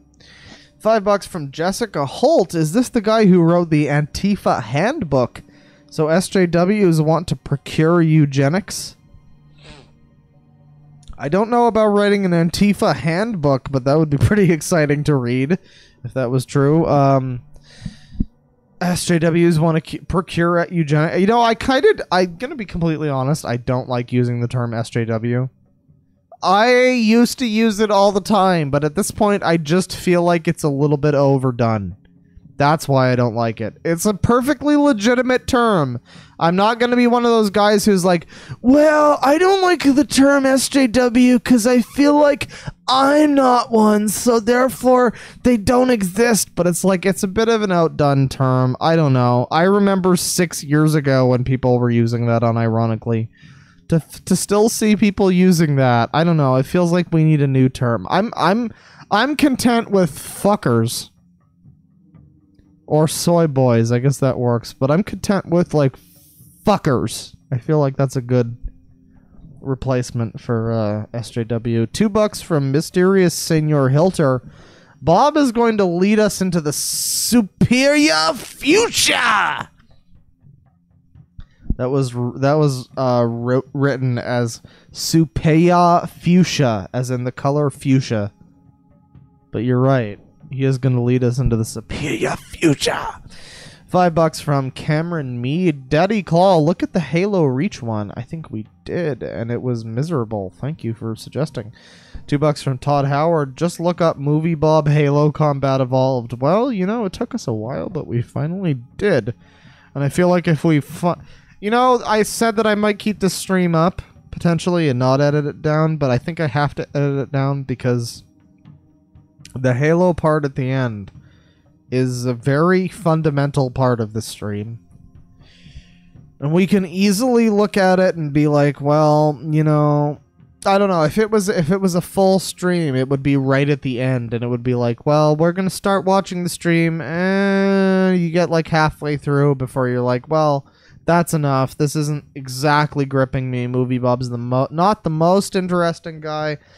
But no, this is the perfect stuff for editing down into just the highlights of, what's that? Movie Bob thinks Halo is racist? Okay, dude. So yeah, we probably will cut this one down. Let's see. $5 from Glam Bowden. I came in at exactly the right time. Love you, Claudad. Been watching you since Wonder Bread guy. Oh, thank you. You know, it's amazing. It is amazing if you think about it real quick. People, I've encountered multiple people who have said that they found me out through Wonder Bread guy. That's cool. That was a pretty cool video. I kind of hate that video because my audio is terrible. I don't even know how I got my audio that bad in that video, while all of my other videos before and since had better audio somehow. But apparently I did that. I don't know. But you know, that's a pretty cool video, and it's just interesting sometimes where I'll see somebody who says that, hey, dude, I was here from like 100 subscribers. I was here since like the Jelly Juice video or something like that. And I'm like, wow, that's an OG person. And then I look at Bane and he's known me for like 6 years. But then I see some other people who are like, oh, I've known you since the Onision video. And that's kind of like where a lot of people started to my channel, I guess. And so it's like, it's kind of funny how the goalposts shift in a way. I don't know, where it's like before I was like, okay, I've got my 300 bros who I knew before the Onision video, roughly 300. I think it was a little closer to 400, but I don't know exactly the number, but it was like 300-ish subs or something before the Onision video. And then that happened and all these people came in and it was like, now we've got this new goalpost of like, yeah, you're the new, unique, original people, you know? Welcome to the stream, everybody. You've come from the original Onision videos. I don't know, but it's just, it's funny when you think about like how the goalposts shift from like what constitutes quote-unquote like an original fan or something like that, or an original viewer. And it's like, you got some people who've known you for years, you got some people who've known you for since before your first big video, and then you've got that first big video, right? And then after that, you've got like some other big videos. I've known some people who came in because of the Pamper Chew video, or of course the Wonder Bread video, as Glarn Boudin mentioned. Yeah, you know, it's fun. It's just funny how those I don't know, goalposts shift in a way where it's like, yeah, you're the OG in a way, but it's like, oh wait, that video came out like 9 months after I started doing my channel, you know? I don't know. It's just some interesting things to think about sometimes. I don't know. I'd kind of like to do a video someday about just sort of the interesting, weird, kind of like, admittedly, this is the thing, is like, there's some things to talk about being like a YouTube person, being someone who has spent a lot of time in my life watching YouTube and like enjoying YouTube, and it's just interesting to have the perspective change where now I'm the creator guy, I guess. And how that goes from like, hey, I got 100 videos on my view this week, to like, oh shit, I only got 10,000 views on my video in the first day. How the channel's over, everybody. Pack it up. It's just very interesting. It's just very interesting to think about all of the little things that have changed and the little, like, I don't know, things that are worth noticing about being like a YouTuber, I guess. I've gone off on a 20-minute rant now, but that's bound to happen when I've drank a little bit. But let's see, $2 from AE Squared. A stream after drinking at work, best night. Yeah, dude, it's not the best night until you've been drinking while you've been talking about Movie Bob. That's how you know you're living the best life. Let's see, $2 from Buck Hammond. Is that Hammond? Hammond, yes. Buck Hammond. Thanks for filling in the void in my soul, Bearman. Well, you know, nothing can fill the void in your soul, but I'll be happy to pay the troll toll to get into the boy's soul. Let's see here. $20 from Acrylon or Toacrylon. I'm not sure how to say that, but it's pronounced T-O capital A-K, so I'm going to assume it's Toacrylon. $20. Death is a preferable alternative to communism. Yes. I don't want to wait in fucking bread lines. You can just kill me. It's fine. It's fine. Let's see here. $2 from Iron Lion 219. Getting butt hurt over Gamergate in 2020. Press G : D. Well, actually, I think that video came out in like 2015, so that was like around the same time Gamergate was a thing. I don't know. I don't know. I look back on my time and my involvement in Gamergate as being sort of like, I regret a lot of it because I didn't recognize how much I was being used by some people for their own, like, you know, political gain or whatever. I regret a lot of it, but at the same time, there are the things that I still, like, I don't know, I still feel somewhat passionate about, like, talking about a video game shouldn't inherently mean you gotta talk about the size of the character's tits. Or some dumb shit like that, or how many minorities are in the game. We gotta count. We gotta keep an ongoing tally of the number of minorities in the game, or else they don't get good press. I still feel pretty, like, I don't know, passionate about that. that like games media, quote unquote, should be a relatively, I'm not gonna say unpolitical, like there's always gonna be political opinions, and that's fine, but like the objective level of it, there should at least be an objective level of it, I guess. As I don't know. Is the thing that drew me into the whole thing in the beginning. If we're talking about Gamergate. Because fucking Bob. Oh god. Oh Jesus Christ. I would rather not talk about Gamergate on this channel, but it's fine. Let's see. $2 from Zach Trevor. What is wrong with this guy you were covering? Well, you know, he's just a bit of an interesting person. He's like the OG, Like, I remember when I started this channel, and I thought that the weirdest person that I would cover would be Movie Bob, you know? Like, I legitimately thought that the weirdest person that I would cover was going to be this guy who talks about fucking comic books and movies and, like, games, and goes off about, like, eugenics and shit. Like, that's pretty wacky, if you think about it. If you put it into perspective, that's a little bit wacky. But now, the more I look back on Movie Bob, he's just so quaint, in a way. Where it's like, who the fuck is adding me? Fuck off. It's just so quaint, in a way, where it's like, there's like snake things out there, there's Onisions, there's Fennas, and all number of other people. I'm not necessarily putting Fenna up there with those two. At least until I find out more about some things. But, you know, there's all sorts of people on the channel who I've talked about who are, like, legitimately sick fuckers. People who are actively causing a problem with the world. By being in it. And, perfect, to be completely legitimate, to be completely honest, Movie Bob is not one of those people. He's got some pretty bad opinions. He's got some sometimes okay opinions. And that's the weirdest thing, is sometimes he's like selectively okay in his opinions. And you're like, wait a second, what about all of those people you agree with? Hang on. But yeah, Movie Bob hasn't really done anything too wrong.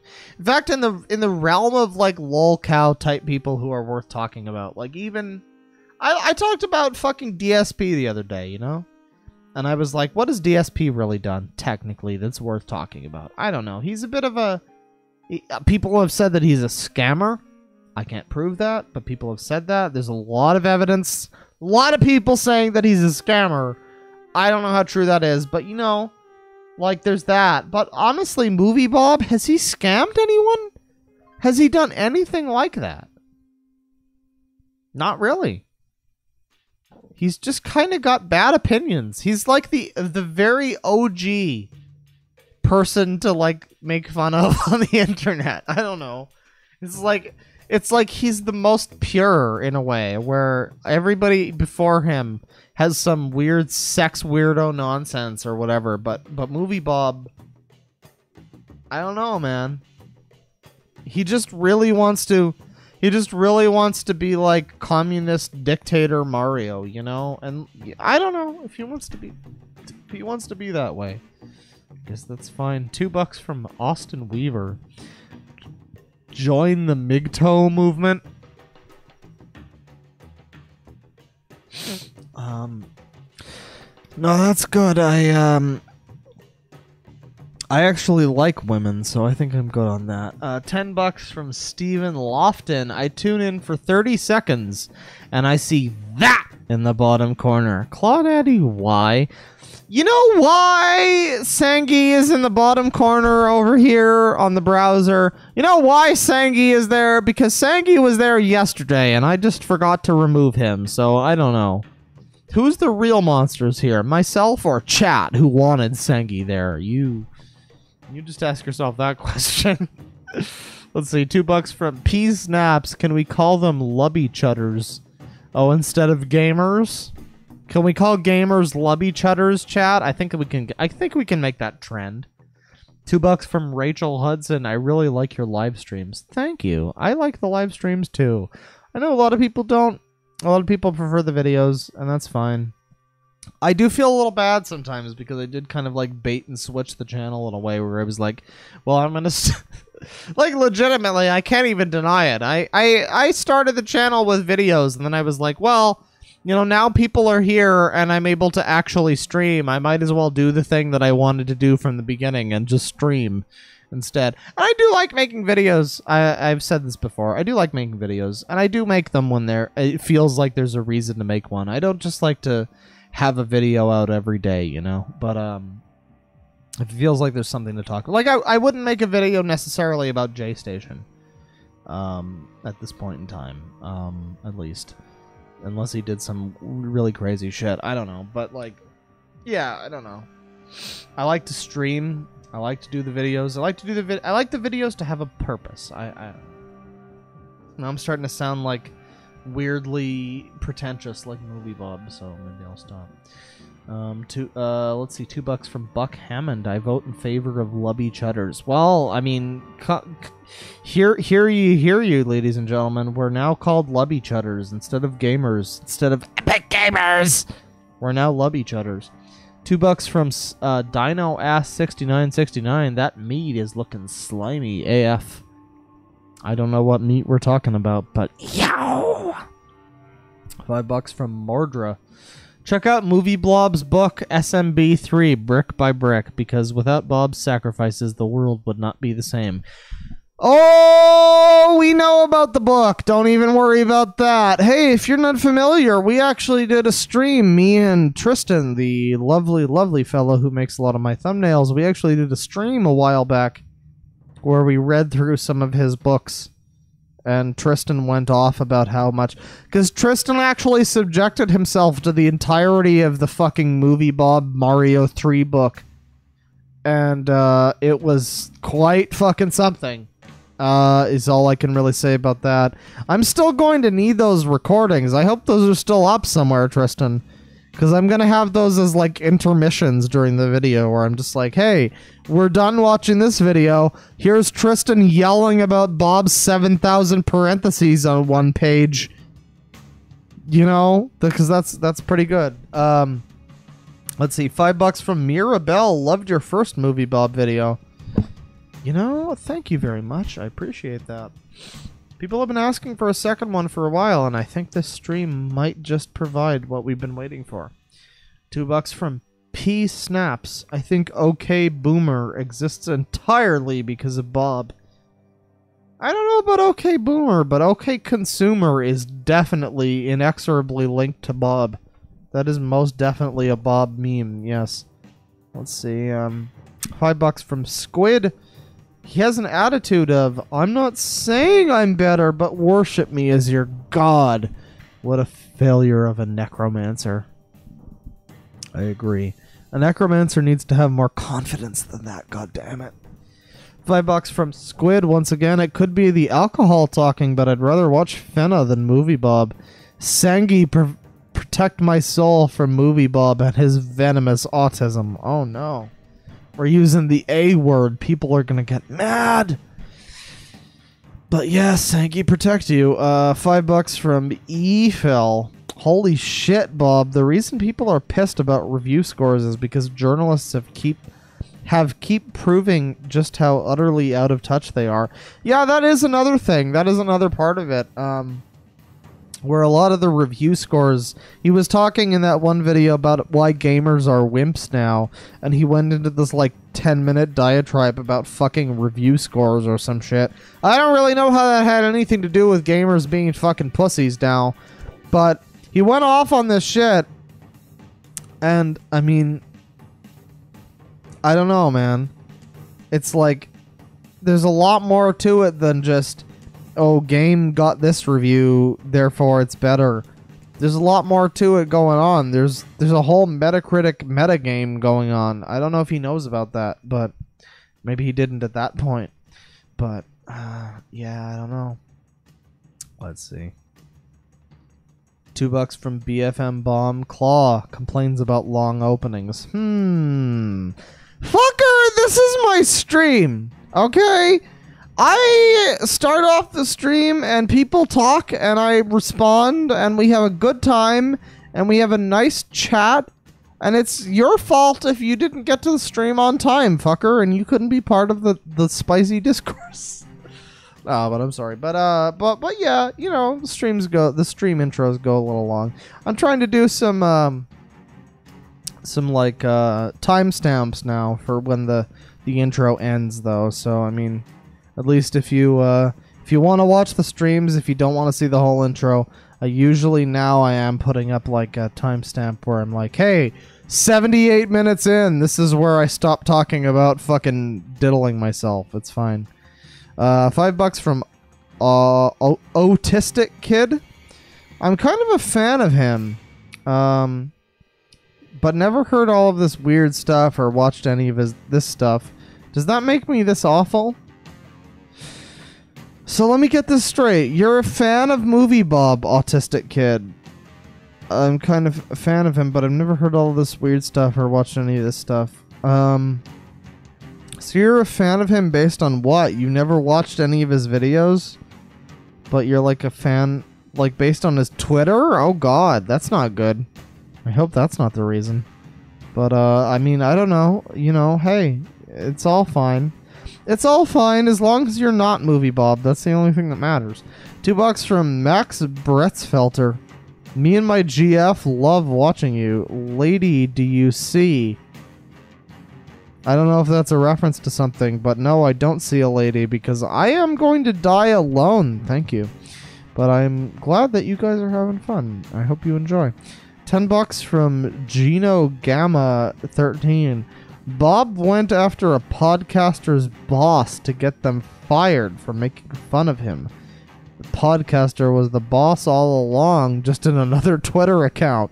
So he posted the DMs. Oh, that doesn't sound very good. That almost sounds like that time that Quentin Reviews went off on fucking Mumkey Jones for like 700 fucking tweets about, hey, listen, all you have to do is apologize, okay? Or whatever. And movie fucking Mumkey was just like, fuck off. Who the fuck are you? That's basically what that sounds like. $5 from Bin Chicken. Welcome to the Coom Zone. Bone Coom is ready. Let's see now. $2 from Mike Ike 2. They should add guns to the bully game. I mean, hey, there's always bully 2. There's always bully 2. $2 from To Acrolon. Brown Shirt Bob. $10 from Nibiru 2x4 or 2x4.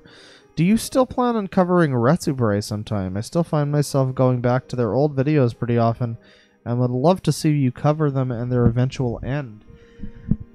I do, but that's gonna be, I don't know. I'll probably do it as a stream in some capacity. I feel like I'm probably going to do some level of like scripted intro, I guess. Like an on-camera intro kind of thing where I'm scripted and I'm talking about like the introduction of Retsupray and how that all got started. But I feel like there's still a place for a stream where I just kind of watch some of their videos. It's hard though, because like it will be difficult. Their earlier videos are pretty funny, and I kind of feel bad. I know there's that thing to be said about copyright where it's like if the purpose of the video that you're making is the same as the purpose of the original video, then it's easier to call it infringing on fair use.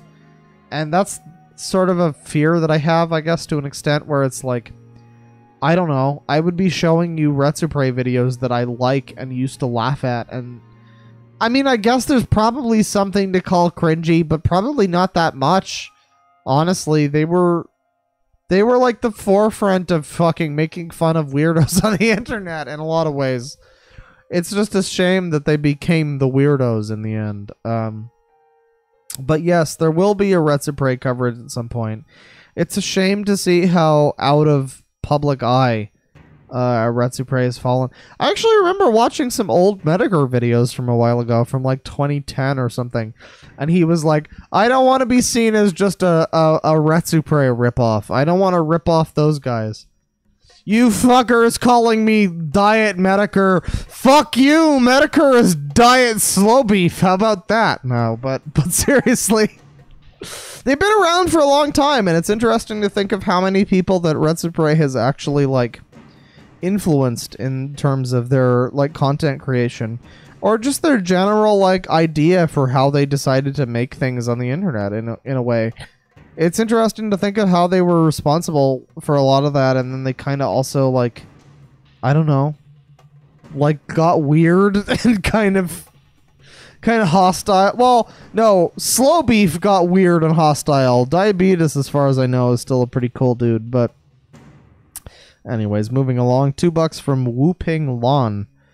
This fat bastard dares disparage Metroid Prime 1. I mean, Prime 2 is pretty good too, but yeah, I mean, Prime 1. I mean, any Prime game, really, is better than fucking Other M. That is some kind of bad opinion. Let's see, $2 from Autistic Kid. I take it back. No Bob for me, One-Handed Bear. It's okay, if you'd like to leave, it's fine. This is gonna be edited down into a terrible, terrible video at some point, so... $5 from DBZ Fan 22. The problem isn't that Samus had feelings, attraction to someone else, or is taking orders. The problem was how poorly it was written. Bob is stupid.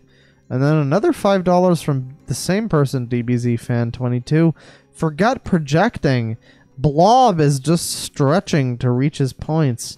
Stretching is something he's never done outside of his crap. Oh, damn! Oh! Touch your toes percentage. Speedrun. $2 from Glarn Bodin. The baby! Did he forget the name Metroid? Yeah, it's funny how he never once mentioned the whole baby thing in the analysis of Metroid. At no point did he mention how the baby thing was a little bit weird for a character who, before Other M, had just been, you know, pretty... I don't want to say stoic, but at least, like, independent. She was just a character, a representation of an avatar of the player, if you will, but in a way that's, like, interesting. It's almost like Metroid played with the character. Like, the first Metroid game introduces at the very end, after you've done all your shit, and if you've done it well, it introduces at the very end that Samus is actually a girl in, like, a bikini or whatever. And it can be looked at as like, oh, it's sexist because she's your prize, or something dumb like that, but I don't know, man. It's just like, throughout the years, she was fine as just an extension of the player. And that's exactly what she needed to be. Because she didn't need to be some, like, overwritten, like, example of women or whatever. She didn't need to be. Because the whole point of Samus was, hey, this is a character that anybody can be. Men can identify with this. White men, black men, Indian men, women can identify. Trans people. Any fucking person in the world can identify with Samus Aran, because the point of the character isn't, look everybody, I'm a woman. The point of the character is, hey, we're on this fucking weird planet and we gotta go do some shit. Let's get this fucking job done. And that's a pretty good message in some ways, if you ask me. It's like, hey, maybe we should look at more people as just people who need to do the thing that they're being told to do, rather than, like, I don't know, some kind of special fucking class or whatever.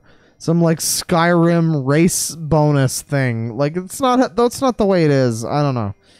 Let's see. $5 from Silent Wyvern. Ninja Gaiden has bad controls. That really activates my fucking almonds. Man, this is going ways back. We are catching up slowly, but yes, apparently, according to Movie Bob, the 2 buttons control scheme from Other M was better than the controls from the classic game Ninja Gaiden. I don't know. Work that one out. $2 from DBZ Fan 22. Daddy Claw recommends Joker to children. I mean, it is a movie about a comic book character, so why not, right?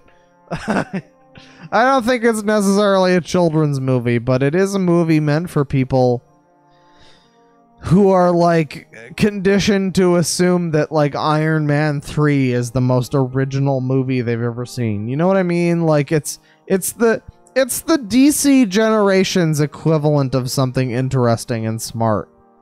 It's just a shame that it couldn't have been that interesting and smart in its own right. I don't know. Again, I haven't actually seen the movie. I know a lot of you are, like, laughing right now, and you're like, you just need to go watch the movie and you'll change your mind. But the fact is, if I go and watch it, I'm pretty sure I'm just gonna see it as, like, a little more shallow than it even wants to be. So, I don't know. I don't know, man. I mean, I could go and watch it, but I have a feeling I'm right. Maybe I will watch it, though. I don't know. We'll see. $2 from P Snaps. His beard looks like Sasquatch. Oh, it's fucking memes. $5 from Sevra Ayanami. Here you go, Buddy Bear, for bearing Bob. Well, you know, we all have our crosses to bear.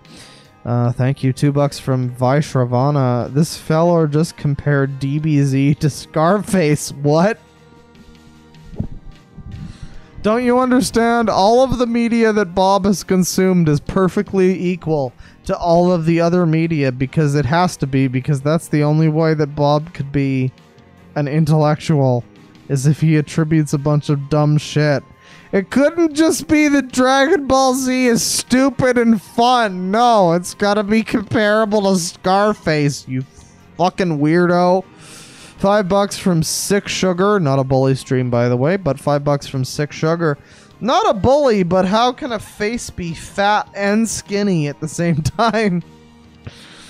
Oh, jeez, I don't know, man. I don't know. Some people are just advanced humans, you know?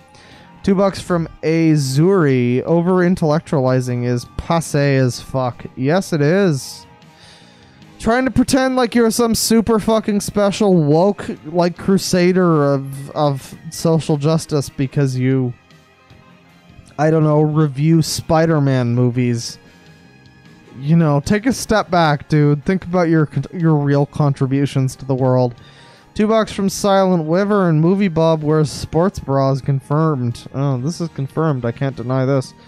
$5 from Demiface. Boomers need to shut up about video games rotting your brain. The issue with what Bob says about Joker is that he thinks Endgame is deep in comparison. Oh no. Oh no.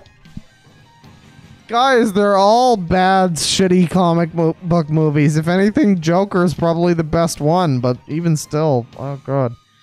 $5 from Glam Bowden. I disagree with you on Minecraft, but I still love you. You have different tastes, and that's fine. Take my money, Bear Dad. Well, fuck you! You're wrong! Oh, but thank you. I don't know. I just never got really into Minecraft. I know some people who did. Every time I try to see somebody, every time I look at Minecraft and I look at somebody go, hey, this is the cool thing I made, it's just like, dude, really? You could have, like, leveled up a bunch in Final Fantasy VII or something, and it would have felt like more of an achievement than this. I don't know. Maybe I just don't get Minecraft. I don't know. Maybe I'm crazy. $2 from Commando66. All right, what's going on?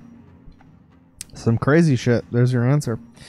$2 from Shadowhawk X13. Drunkwing is nice, but anger Drunkwing. Okay emoji. Oh, thank you. I really appreciate that, because I sure like getting fucking angry while I'm drunk off my ass. $2 from Commander66. I need the link to the Discord server. Hey, there goes the fucking fireplace. Just fucking yeeted itself into a new loop. Link to the Discord server. That is a Patreon thing, sir. I like to say for as little as $2 a month, but I guess you just gave me the $2 a month. Yeah, I don't know. Sometimes the links get dropped in chat. If you'd like to talk to a mod, maybe you can do that. Sometimes the links, as I say, they get dropped in chat. Sometimes you have to go to Discord, or rather have to go to Patreon. I don't know, but it's a pretty hoppin' community. You might enjoy it. Let's see, $2 from Commando66. Once again, Reach and 2 are the best stories in Halo. I don't know about Halo 2 having the best story. I honestly still feel like Halo 1 has a better story than 2. 2 was rushed and kind of unfinished, but Reach has a pretty good story. So does ODST in a lot of ways. Let's see, a Scanner Daftly with $2. Yeah, but it wasn't Mario 3. Get current, Claw. You're right. My opinion on video games isn't fucking current because it's not based on Mario 3. I agree. You're right. $2 from Kiri Bean. Clawfather on fire tonight. Thanks for the fun stream. You know, you're gonna get me going about Metroid. We're gonna throw hands. It's gonna happen. $2 from Commando66. You also got to read Halo Fall of Reach. I did read at least some of that. I don't know if I finished it, but I did read at least some of it. Let's see, $20. $20 from Royo Nixon. Miss the stream. Love your shit. Stay gold. Canananda man. Canada man. I think that's what it says. Thank you. I intend to stay gold as long as Movie Bob's reviews allow me to. Let's see. $2 from Darkbreaker97. You didn't get the reference. You're probably right. I guess I didn't. $20 from Tom Deneen. Hey man, I love your stuff and I can finally listen live. Well, I'm sorry that you only caught the end super chat segment, but hey, I hope you enjoy. And thank you very much. This one, like I've said before, will probably get edited down into a video, so stay tuned for Movie Bob Part 2 in the next 6 months. I don't know. Let's see. $2.69 from Punko Junko. Hope you'll do a stream on Creepypasta Cringe. That seems a little... I don't know. That's a little played out. There's a lot of people that do Creepypasta videos. I don't know if I'm that interested, but yeah, maybe. Maybe. Depends on the Creepypasta. $2 from Okami-chan. You gonna check out the vids Onision posted today? No! Thank you for asking. I choose not to. I feel like the wheels are rolling in the direction of Onision being arrested as far as it is. I don't need to give him any more views than was absolutely necessary. And by the way, Greg, remove the fucking claims on Cecil McFly's videos about you. Don't be upset that she's showing off your fucking things that you said, you fuck. She is like 3 episodes into her documentary about Onion, and he is getting really mad because she is just going over the shit that he has fucking verifiably done in the past. And so he's got her on like, you have to delete this video. He has made it so that she like actually has to delete her video by February 3rd because of Greg. Because Greg runs copyright, I guess, or something. I don't know. It's really dumb that fucking YouTube or whoever is in charge of this is still listening to a basically all but convicted child predator. I don't know. It's a little fucked up, but let's see. $1 from Lindsay McKessie. No message. Thank you very much. $2 from Tom Deneen. Also, Metroid Prime 2 is best Prime JS. Just saying, I guess. Disagree in some ways, but hey, it did some very interesting things with the Prime idea. You could say that it took what Prime 1 did and established it in a more unique way. That's certainly a way of looking at it. Personally, I feel like Prime 1 did better gameplay-wise in a lot of ways, and just as a Metroid game, but you know, Prime 2 is a very good game. I'm not gonna shit on that. $2 from Sean Turner. I missed the Bob stream. Darn you, dork! Well, you know, like I said, I'm sorry that you missed it. If you are in the Discord, the link will be available in the announcements section, and I think it should probably still work, even if it is unlisted. But yeah, the stream's not going to be listed, I don't think. I think we are going to be trimming this one down into a more concise, bit of a more concise Movie Bob Part 2 video, you know? Let's see. And finally, $2 from Sean Turner. Once again, I hate Minecraft. I'm gonna game end you in Minecraft. Well, joke's on you. I don't fucking play Minecraft, so you fucking lose, fucker! But thank you, ladies and gentlemen, one and all. Viewers, donators, anybody who just stopped by the stream and had a good time. Maybe you had a laugh. Maybe you shared a laugh and you fucked off and you went and did your thing. And you're not even hearing this right now. But you know, whoever you are who watched this stream, thank you very much for enjoying yourself.